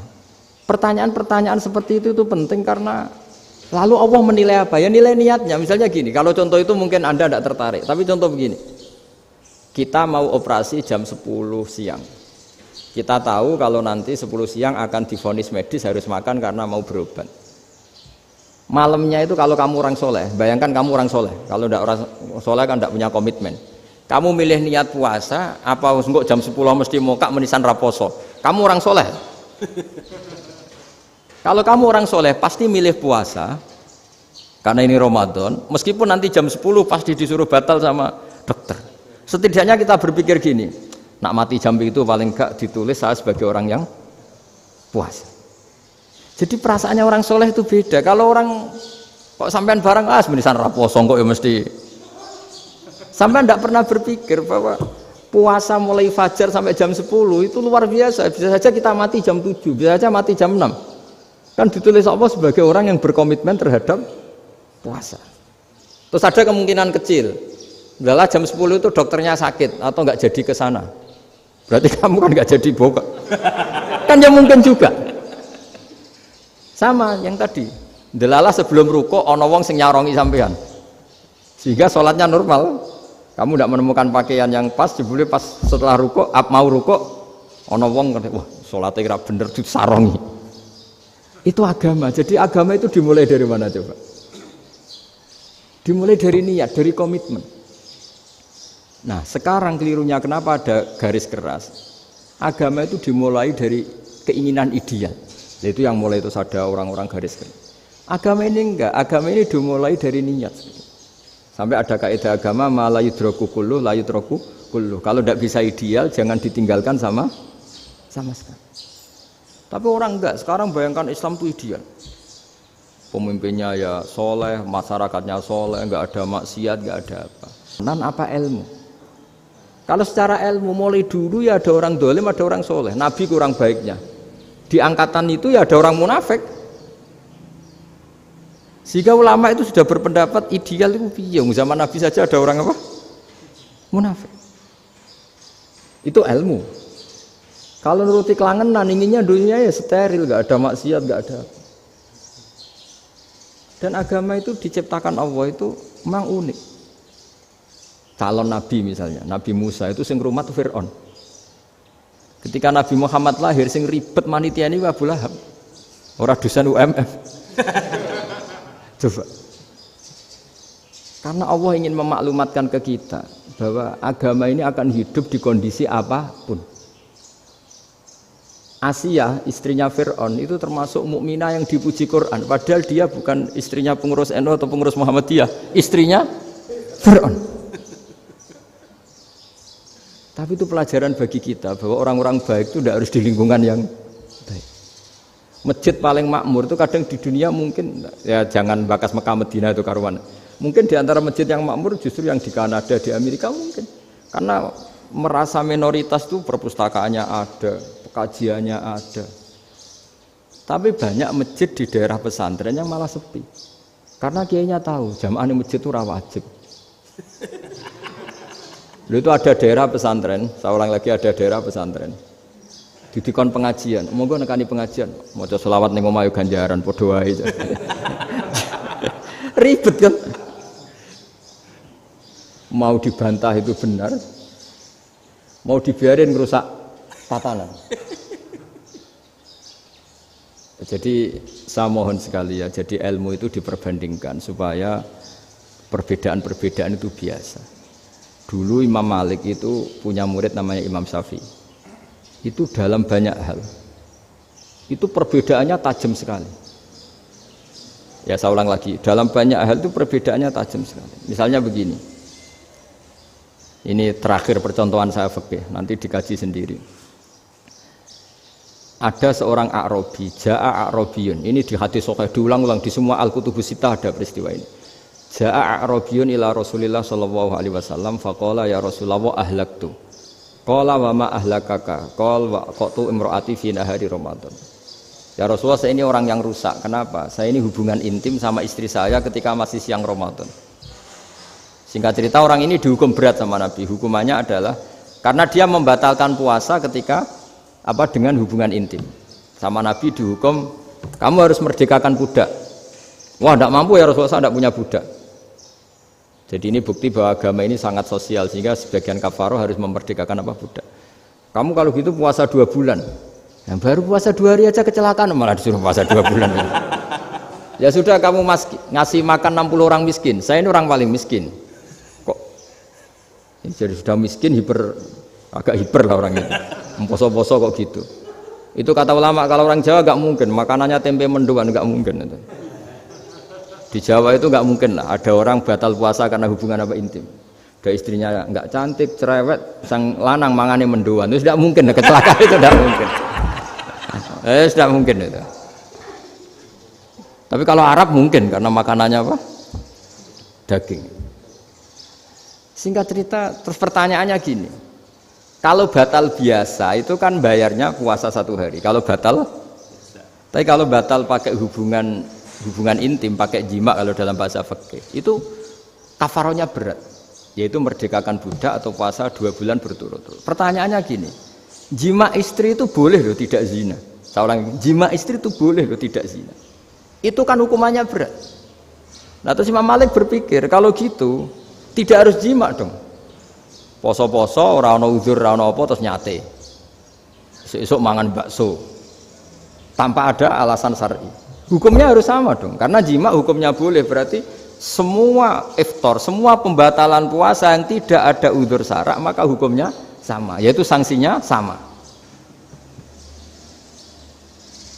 Masuk akal enggak? Masuk akal dalam mazhab Imam Malik. Dalam mazhab Syafi'i enggak.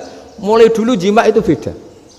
Kayak mertamu nih gone wong, mangan iku oleh, tapi nak nggo bojomu mbok jima niku wis nemen ngawure lah. Tetep beda. Dari Imam Syafi'i itu pokoknya beda, jima sama makan itu beda. Lah ya terus lah. Setelah itu terus ada pertanyaan. Bagaimana kalau makan dulu baru jima? Ribet kan? Makanya itu sampai dibabkan Kitabul Khilafil Fiqhi, bab merekayasa fikih. Makanya itu perdebatannya orang Hanafi sama Imam Syafi'i juga sama. Ada orang jam segini lapar sekali, kalau langsung makan kan kena sanksi.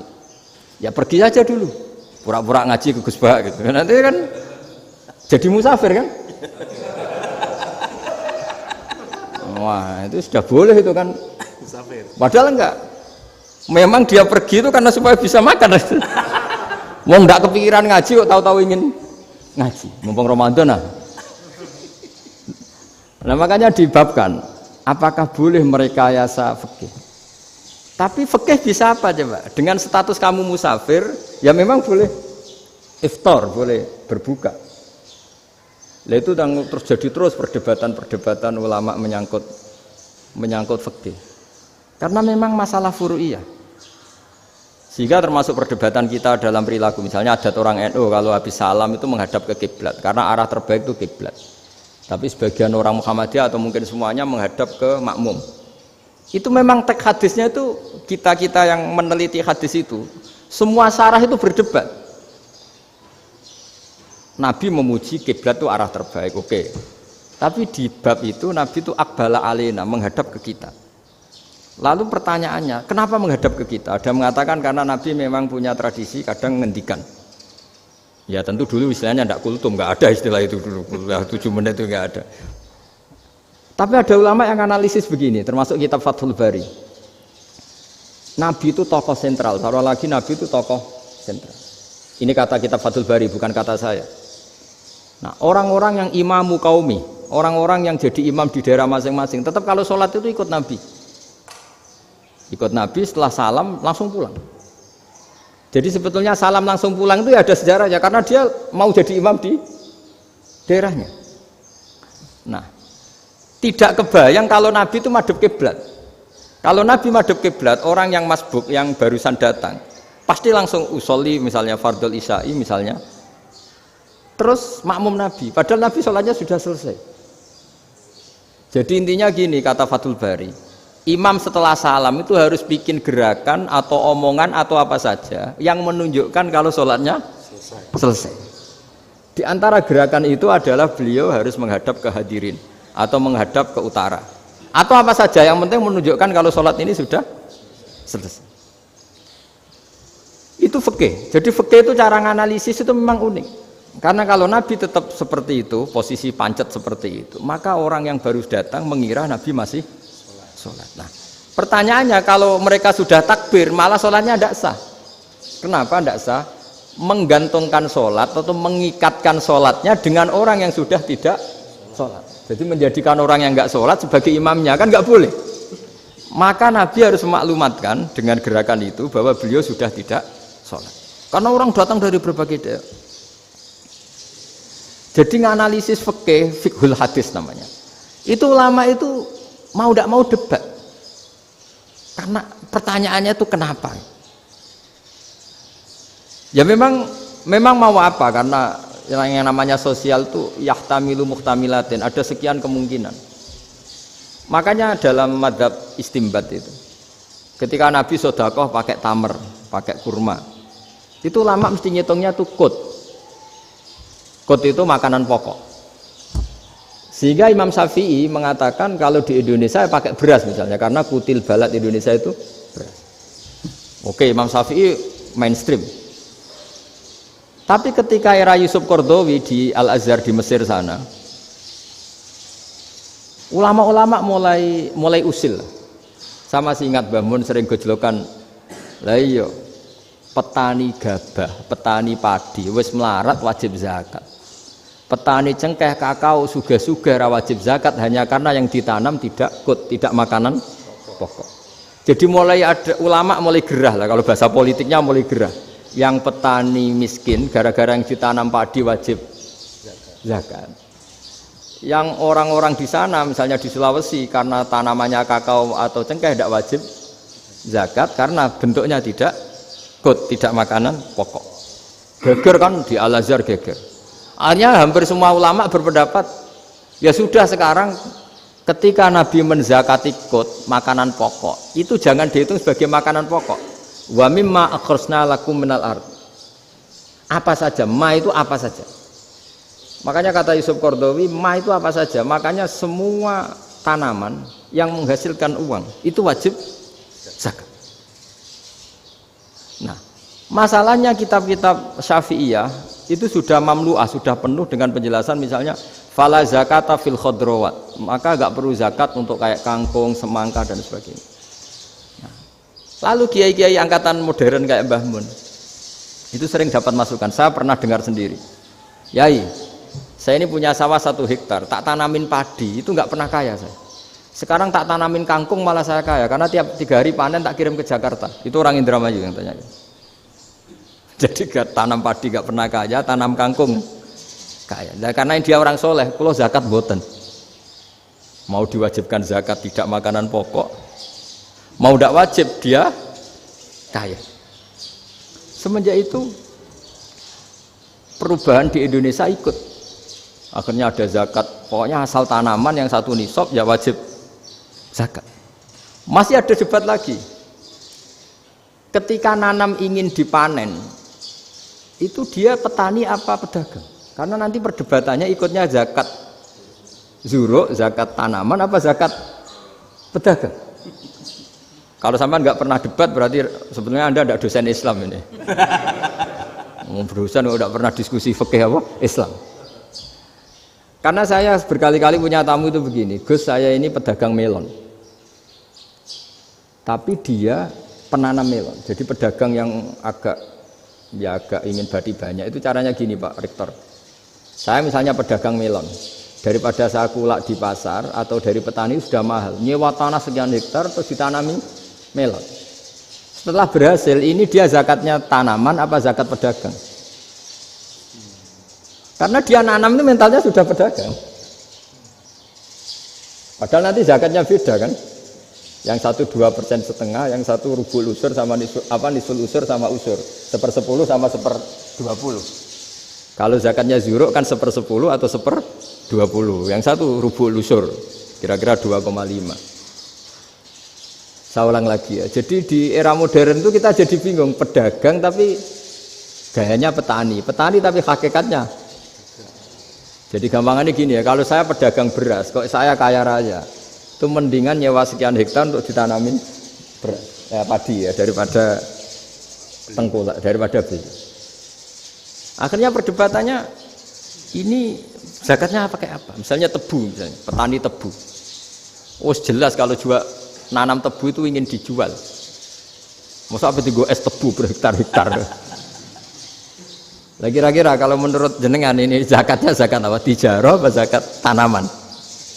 Mentalnya tijarah, mentalnya pedagang. Nah ini saya hanya mau cerita. Khilaf, kadang-kadang orang angen-angen. Khilaf itu nggak mungkin enggak. Ya sama seperti NU dan Muhammadiyah selalu khilaf awal Ramadan. Itu memang nggak bisa nggak khilaf. Misalnya begini, saya beri contoh ya. Karena kadang yang khilaf juga nggak pernah belajar. Lucu kan? Tak beri contoh ya. 2001 itu abad keberapa coba? Tahun 2001. Abad 21 abad 20? Abad 21. Jadi meskipun terpaut 1 tahun, padahal abad itu 100 tahun. Nah, pikirannya orang-orang Muhammadiyah seperti itu. Hilal kalau sudah melewati garis ufuk, meskipun setengah derajat atau 1 derajat itu sudah ikut bulan berikutnya, sehingga ya sudah meskipun sekian derajat sudah dianggap Ramadan. Nah pikirannya orang NU enggak, harus ru'yah bil fi'li. Itu sebetulnya lagi-lagi sebenarnya enggak masalah NU dan Muhammadiyah, itu di kitab-kitab ya seperti itu. Kita ini enggak biasa goblok ya, artinya kita yang keluarga kiai tahunya kunut mazhab Hanafi, enggak kunut mazhab Syafi'i, tapi tahu-tahu ini mazhab NU, ini mazhab itu aneh itu menurut kita ini anggap apa? Mana ada Muhammadiyah jadi mustahid, mana ada NU jadi mustahid. Jadi sebetulnya orang tahu semua lah kalau Abu Hanifah itu tidak kunut, Imam Syafi'i itu kunut. Imam Syafi'i pernah main di masjidnya Abu Hanifah ya tidak kunut, ditanya kenapa tidak kunut? Jenengan itu presiden kunut, tidak sanggup mati Abu Hanifah. Dulu dia biasa aja. Sekarang geger, ya karena tidak punya kegiatan. Sebenarnya itu nggak masalah, mulai dulu biasa. Saat teruskan ya. Nah, menurut mayoritas ulama nunggu ru'yah bil fi'li. Ru'yah bil fi'li itu gini. Mata telanjang bisa melihat karena agama ini menggantungkan perintah itu sama melihat. Kalau kamu tidak melihat itu bagaimana kena hukum? Ibaratnya gini, Pak Rektor datang ke rumah saya tapi saya nggak tahu. Kena nggak saya hukum harus menghormati? Dia datang nggak sembunyi-sembunyi. Saya kena hukum harus menghormati ya kalau melihat, kalau enggak ya enggak. Tapi Pak Rektor tetap bilang, tapi saya hakikatnya datang, jadi saya datang itu. Itu kan ribet. Akhirnya ya sudah, itu nggak ada khilaf sampai mati ada khilaf karena yang satu menggantungkan hukum itu digantungkan sama tahu. Kalau tidak tahu ya, misalnya baju saya ini hakikatnya ada najis, pas sholat saya tidak tahu. Sholat saya sah apa enggak? Sah. Karena hakikatnya, ya memang saya tidak tahu. Tapi hakikatnya ada najis apa enggak? Ada.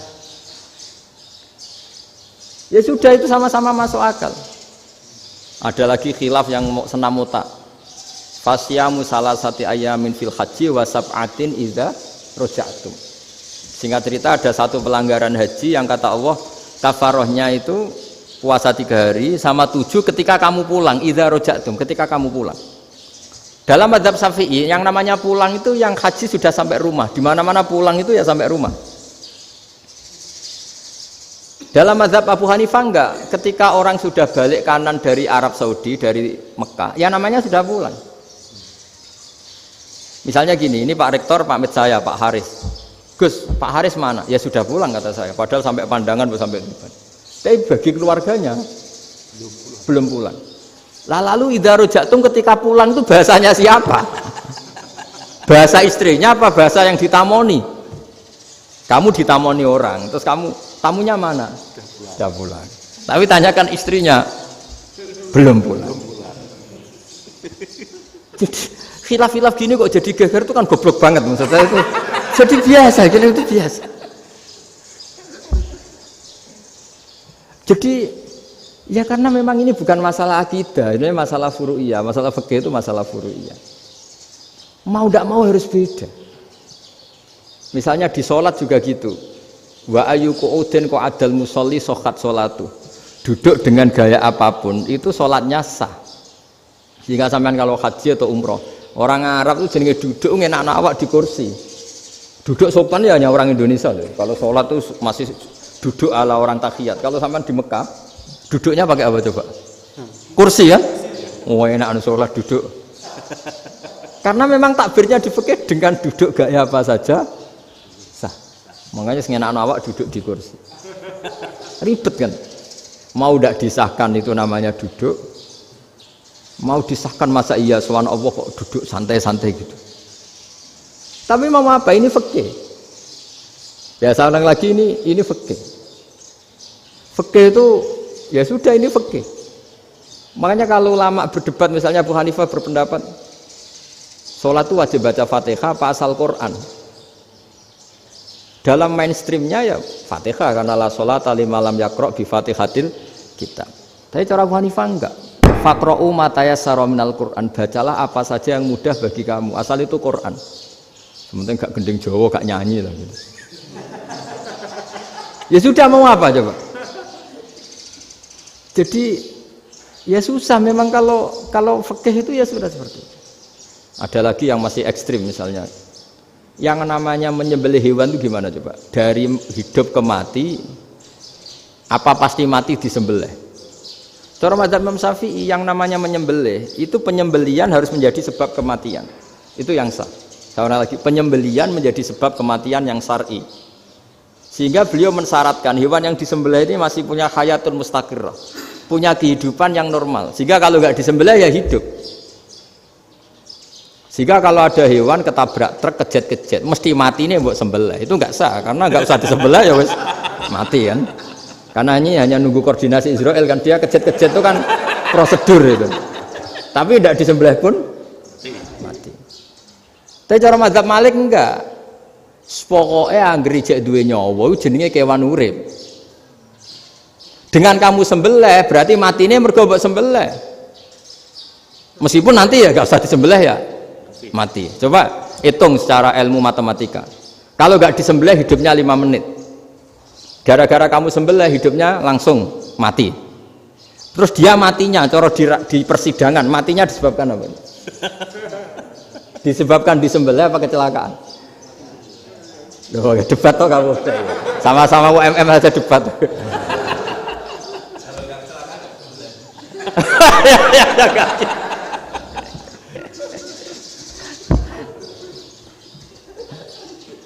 Loh, saya pernah mas ngalami nyata itu. Saya jalan-jalan sama anak saya pakai motor. Sampai di jalan raya gitu ada ayam jago ketabrak mobil, kejet-kejet. Orangnya tanya, Gus ini halal tau ora? Wis kanggo kon halal lah. Suatu saat dia nggak terima kan, tanya, kenapa Gus? Ya nak kiai ra pantes, masuk kewan mesti mati nih tak sembelih. Nak kiai pantes kan? Karena aku tahu kamu tuh gak kiai, mesti motifnya itu mergo jago, jajal cilik gak putak kokno. Ada kan ayam itu bayi kan gak ditanyakan, kejet-kejet mati rak lah, wong cilik wae. Tapi masalahnya ini kan jago, eman itu. Tapi secara fikih pertanyaannya tadi, hewan yang sudah tidak punya hayatun mustaqirrah, dia hanya punya al hayat al ittiroriyah, dia punya harokah ittiroriyah, dia mati kejet-kejet memang prosedur mati harus seperti itu. Mbok kecelakaan kayak apa, kalau mati kan kejet-kejet dulu. Nah ketika kejet-kejet ini pertanyaannya ini kan hidup apa mati namanya?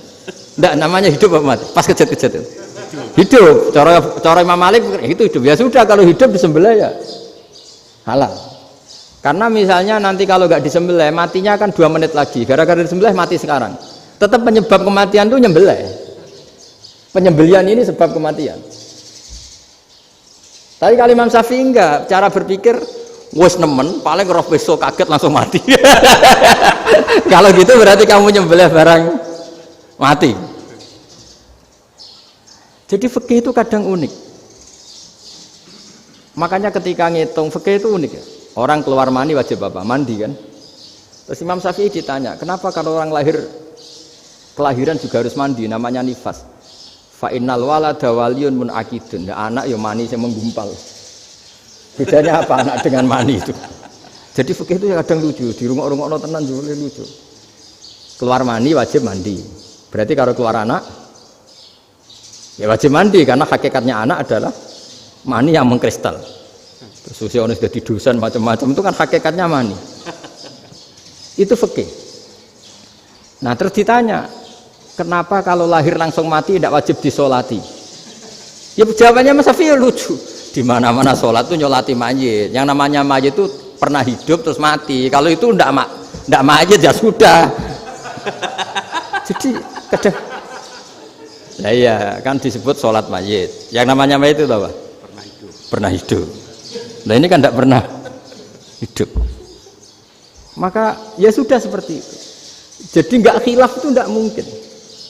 Nah, kalau qit'atul lahmin, kalau hanya potongan daging, mungkin wah itu tidak manusia karena qit'atul lahmin. Sekarang pertanyaannya, kalau sudah berbentuk manusia, meskipun tidak pernah hidup, nah ini mulai perdebatan karena melihat tidak pernah hidup itu nggak memenuhi syarat, tapi melihat ini sudah suratu adamiyin, bentuknya sudah.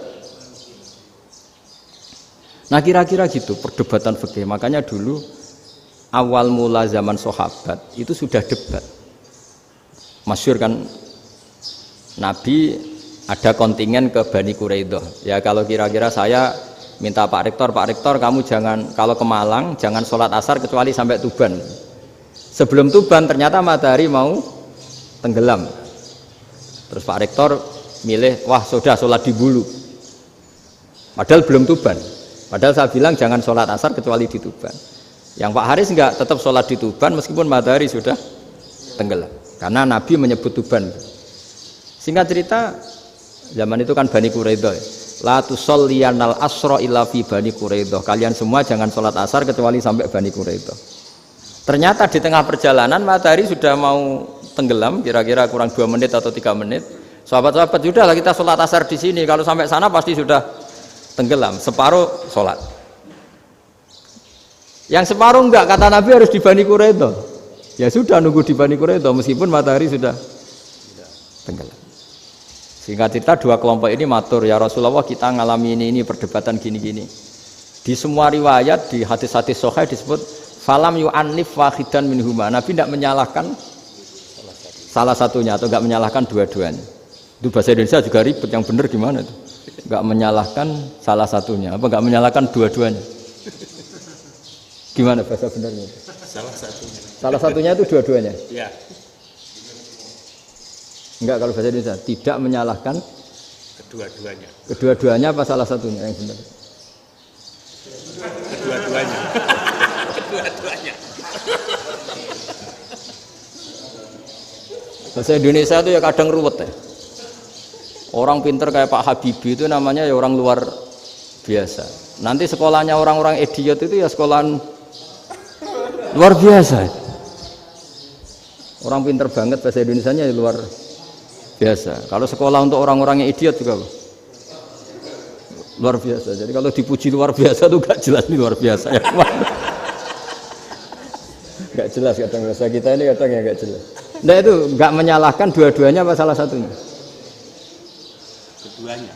Tidak menyalahkan kedua-duanya. Misalnya dibahasakan gak menyalahkan salah satunya, benar apa salah? Benar. Benar, ya sudah benar semua. Jadi itu bukti bahwa ijtihad itu boleh. Saya ulang lagi, bukti bahwa ijtihad itu boleh. Padahal ini jelas yang satu harus sholat asar, padahal matahari sudah tenggelam. Makanya di antara fikih unik itu begini. Saya ulang lagi fikih unik. Saya menyaksikan betul ketika ada orang tanya Mbah Mun saya ini Kopassus. Kadang latihan itu sampai waktu zuhur habis. Saya harus bagaimana? Jawabnya Mbah Mun itu unik. Sementing ojo ngosor sholat. Engkau ya ojo niat jamak. Atok kodok katanya. Singkat cerita terus orang ini diskusi sama saya karena ini ya alim pernah mondok. Kenapa qashar tidak boleh? Karena qashar itu ekstrim, merubah bentuk sholat dari 4 menjadi 2. Maka alasannya harus jelas. Harus jelas itu orang yang latihan di Kopassus itu kan dia sudah berasrama di situ. Berarti dia sudah tidak musafir karena asramanya di situ, sudah mukim. Kalau dia qashar itu merubah bentuk sholat dari 4 menjadi 2. Merubah itu ekstrim. Tapi kalau dia qadha itu hanya mengakhirkan sholat dari waktunya. Kira-kira kalau kamu jadi malaikat, ekstrim mana? Merubah sama menunda? Ekstrim merubah kan? Karena 4 menjadi 2. Terus ojo jamak takdim, tapi jamak takhir. Itu juga penting.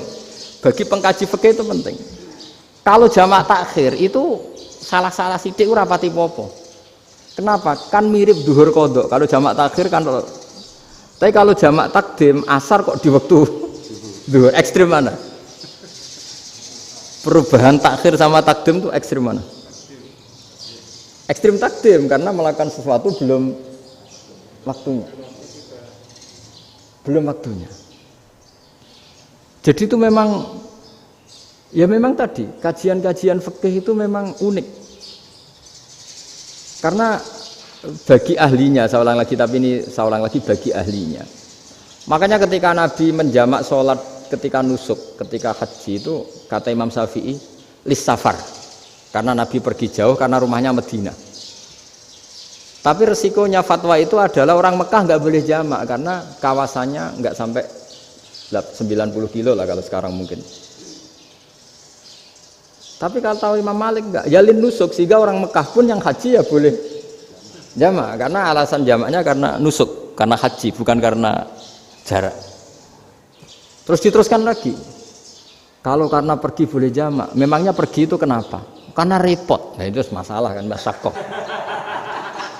Nah, terus mulai ada orang-orang yang ngawur kan resepsi jamak, ribet. Wes resepsi duit utangan kan capek. Wah, itu sudah jamak.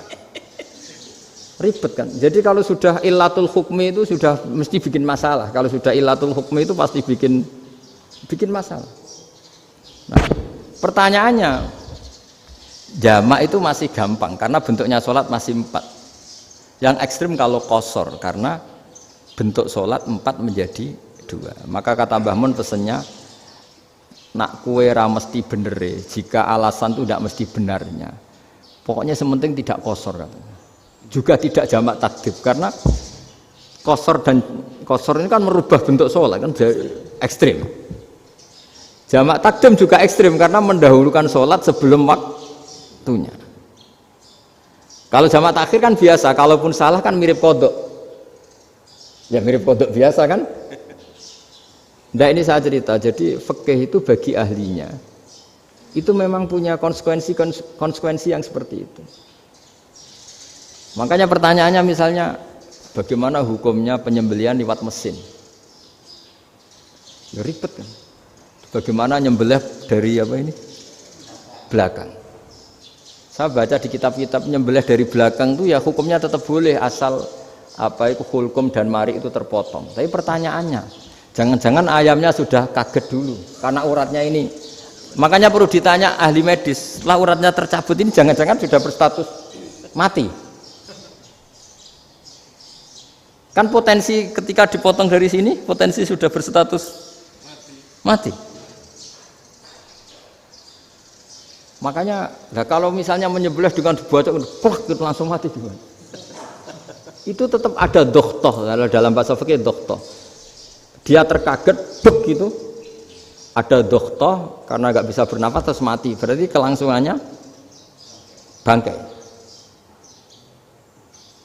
Jadi orang yang pengkaji fikih itu ya seperti itu, memang itu yang ditekuni. Tapi kita sebagai orang awam ya tadi, nak sing kecelakaan itu wedhus, ayam jago ngeman, tapi nak pitik cilik ikhlas.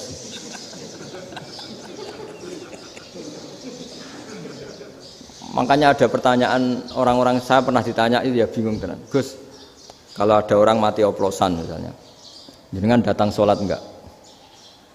Ya datang sholat kan dia orang mukmin, saya tetap sholat. Kenapa? Ya kan matinya oplosan. Tapi andaikan tokoh yang mati, kamu sholat enggak? Ya sholat kan dia tokoh. Jadi ribet. Fikih itu ribet. Makanya Imam Nawawi nanti ngendikan gini. Ada orang ngundang Nabi, ya Rasulullah, saya mohon nyolati ini. Nabi tanya, punya utang enggak? Punya. Nabi, saya enggak mau nyolati mayit yang punya utang. Terus ada sahabat datang, ya Rasulullah, utang itu tak ambil alih kami. Berarti dia sudah tidak punya utang. Terus Nabi kerso nyolati. Pertanyaannya, utang itu hal yang boleh. Saya ulangi, utang itu hal yang boleh. Tapi kenapa Nabi se-ekstrim itu? Tapi ketika Nabi mau kondur itu ngendikan gini, ini PR ya bagi UMM ini PR ya. Nabi sebelum kondur bilang gini, sallu ala sahibikum. Jong saya tidak nyolati ini, tapi tolong ini disolati. Terus kata Imam Nawawi, dianalogikan atau dikiaskan siapapun pelaku dosa besar atau mati dalam keadaan tidak benar, misalnya pas dugem mati, pas oplosan mati, itu sebaiknya tokoh-tokoh itu enggak nyolati karena nanti dianggap penghormatan. Misalnya ketua PP Muhammadiyah rektor nyolati wong mati oplosan kan keren. Mati oplosan disolati rektor. Ya sudah, tapi kalau nggak disolati nanti ada tradisi yang keliru, yaitu janazatul muslim tidak ngalami disolati. Padahal siapapun yang muslim janazahnya harus disolati. Makanya setengah-tengah ya rasa rektor lah, satpam semuanya kudu tetap ada yang sholat gitu. Itu kata Imam Nawawi. Jadi ketika ada orang mati nggak benar, itu sebaiknya tokoh-tokohnya nggak ikut nyolati, tapi awamun nas, orang kebanyakan ikut sholat. Jadi fikih itu agak jelimet karena tadi ketika tokoh ini nyolati, pertanyaannya bedanya apa mbek sing mati ning masjid mbek mati oplosan? Karena sama-sama semua orang nyolati kan tidak ada sanksi sosial itu. Tapi ketika nggak disolatkan sama sekali, wah lebih parah lagi. Ini ada janazatul muslim tidak disolati. Sehingga kata Imam Nawawi ini hebatnya Nabi tengah-tengah. Jadi Nabi kundur, jong saya ada nyolati tapi shollu ala sahibikum. Ya tapi ini kamu harus nyolati. Kata Imam Nawawi, orang yang mati bunuh diri, orang yang mati oplosan, orang mati secara enggak benar itu asal dia muslim tetap wajib disolati karena sholat ini hakul muslim. Kan seorang muslim diantara haknya apa? Ketika mati dikafani, dimandikan, disolati. Tapi ini masalahnya matinya pas murtakibul kabiroh, pas melakukan dosa besar. Dan itu sebab kematiannya. Kalau dia oplosan, kan sebab matinya ya karena oplosan. Ya kan terus ribet. Mau disolati oleh, apalagi misalnya kita ketua ulama, punya terkenal wali. Wah keren, mati oplosan itu disolati wali, kan ribet kan. Nanti yang repot malaikatnya. Itu ya, ini yang nggak kata bahaya. Saya pernah baca kitab tuh yang repot malaikatnya. Itu ada yang bilang gini, orang yang punya hutang itu pasti nanti hisabnya berat, diaudit malaikat sampai bisa nyaur hutangnya. Sementara malaikat kena konstitusi, kalau Nabi mendoakan harus mustajab. Ini kan ada dua hukum yang berlawanan. Sekali Nabi berdoa Allahumma ighfir lahu warhamhu, itu harus dituruti malaikat. Nggak boleh doanya Nabi nggak dituruti malaikat. Sementara aturan Islam juga harus dituruti bahwa orang yang punya hutang harus tersandra oleh hutangnya. Tapi nak sing dunia Pak Haris kan, nggak TN, nggak ngefek gitu. Jadi misalnya Pak Haris dungo sampai nangis semua maghfir lahu kan, nggak ngefek. Malaikat nggak itu, nggak sudah lah.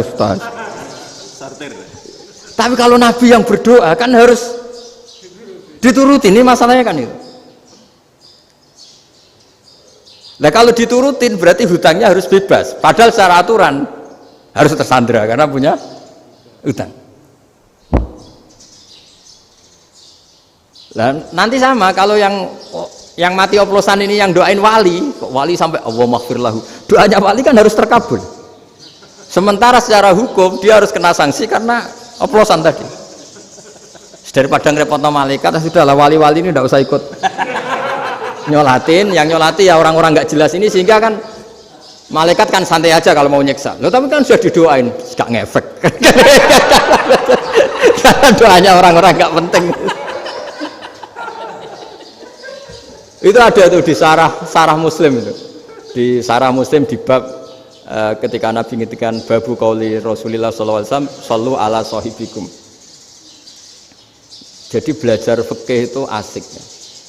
Karena tadi harus dipelajari. Kalau enggak ilmu ini hilang. Terus nanti takutnya lagi ilmu fikih itu direduksi sosial. Terus misalnya gini, pepe wong cilik wae kiai-kiai ra gelem nyolati. Orang melihatnya ini karena yang oplosan wong cilik om larat ra disolati. Jajal bupati ya disolati, mergo amplope gede-gede. Kan terus ruwet kalau dianalisis gitu kan ruwet. Makanya kenapa saya harus ngomong fikih supaya semuanya itu enggak didudukkan urusan sosial itu. Nah kalau semuanya didudukkan sosial kan sentimennya sentimen sosial. Ribet. Padahal yang sering mati oplosan itu kan wong cilik gitu loh, karena tadi kalau wong sugih kan pakai whisky yang mahal yang insya Allah tidak mati kan gitu. Yang mati kan ya mergo Pertos macam-macam itu kan. Artinya ini kalau nggak diterangkan secara fikih, kiai-kiai yang nggak datang dikira masalah sosial kan. PP salam tempel era gede terus nggak datang kan terus jadi ribet. Ya makanya ini lewat pengajian ini supaya sampean lebih tahu ya bahwa khazanah Islam ini kata beberapa ulama kafatal linnas, maknanya semuanya, sehingga Allah akan mentakdirkan kajian Islam akan ada di seluruh dunia. Jadi kenapa IAIN marak di Indonesia, UMM, Universitas NU banyak, karena agama ini kafatal linnas, tidak miliknya orang Arab tapi milik semua. Orang alimnya juga gitu. Ketika ada liga alim seluruh dunia, itu orang Indonesia, orang Afrika, ya selalu ada orang alim yang kelas dunia. Seperti dulu ada Imam Bukhari, itu as-sahhul kutub ba'da kitabillah. Kitab terbaik setelah Quran itu Bukhari. Padahal dikarang oleh orang Uzbek. Kata siapa? Islam As-Sobyan, orang Arab ngakui kalau kitab paling sahih itu Bukhari. Mekah Madinah pun ngakui kalau kitab paling sahih Bukhari. Padahal pengarangnya ada orang Arab. Orang mana? Uzbek. Imam Ghazali yang diakui seluruh dunia itu Atos itu ikut Persia, juga bukan orang Arab. Sibawayh ini orang Persia. Nah, ini yang belum ada orang Malang ini, tinggal PR. Ya, nyusul ya. Ya, saya kira demikian. Assalamualaikum warahmatullahi wabarakatuh. Baik, Bapak Ibu, para pemirsa yang dirahmati oleh Allah, kita sudah mendengarkan tausiah yang sangat mendalam dari Gus Baha, yang intinya saya rasa sudah dipahami semua bahwa pentingnya bagi kita untuk terus banyak mengkaji, belajar, tidak hanya memahami satu sisi dari ajaran agama kita, satu versi dari ajaran agama kita, akan tapi karena agama ini diturunkan untuk kafatan linnas, untuk semua manusia, maka terjadinya perbedaan di dalam ijtihad para ulama itu pada dasarnya menjadi rahmat bagi alam semesta dan bagi umat Islam. Mudah-mudahan apa yang sudah kita dengar dari tausiah Gus Baha dapat kita pahami dengan baik dan menjadi ilmu yang bermanfaat untuk kita semua. Kami terima kasih kepada Gus Baha atas nama Universitas Muhammadiyah Malang. Mudah-mudahan jalinan silaturahim antara UMM dengan Pondok Gus Baha ini terus senantiasa bergulir dan menjadi bagian dari upaya kita bersama untuk meneguhkan Islam yang rahmatan lil alamin. Demikian saya rasa pengajian kita pada pagi sampai siang hari ini. Kurang lebihnya minta maaf. Wallahu a'lam bishawab. Kita tutup dengan bacaan alhamdulillah. Alhamdulillahirabbil alamin. Subhanakallahumma bihamdika asyhadu an la ilaha illa anta astaghfiruka wa atubu ilaik. Wa sallallahu ala Muhammadin wa ala alihi wa sahbihi ajma'in. Walhamdulillahirabbil alamin. Wassalamualaikum warahmatullahi wabarakatuh.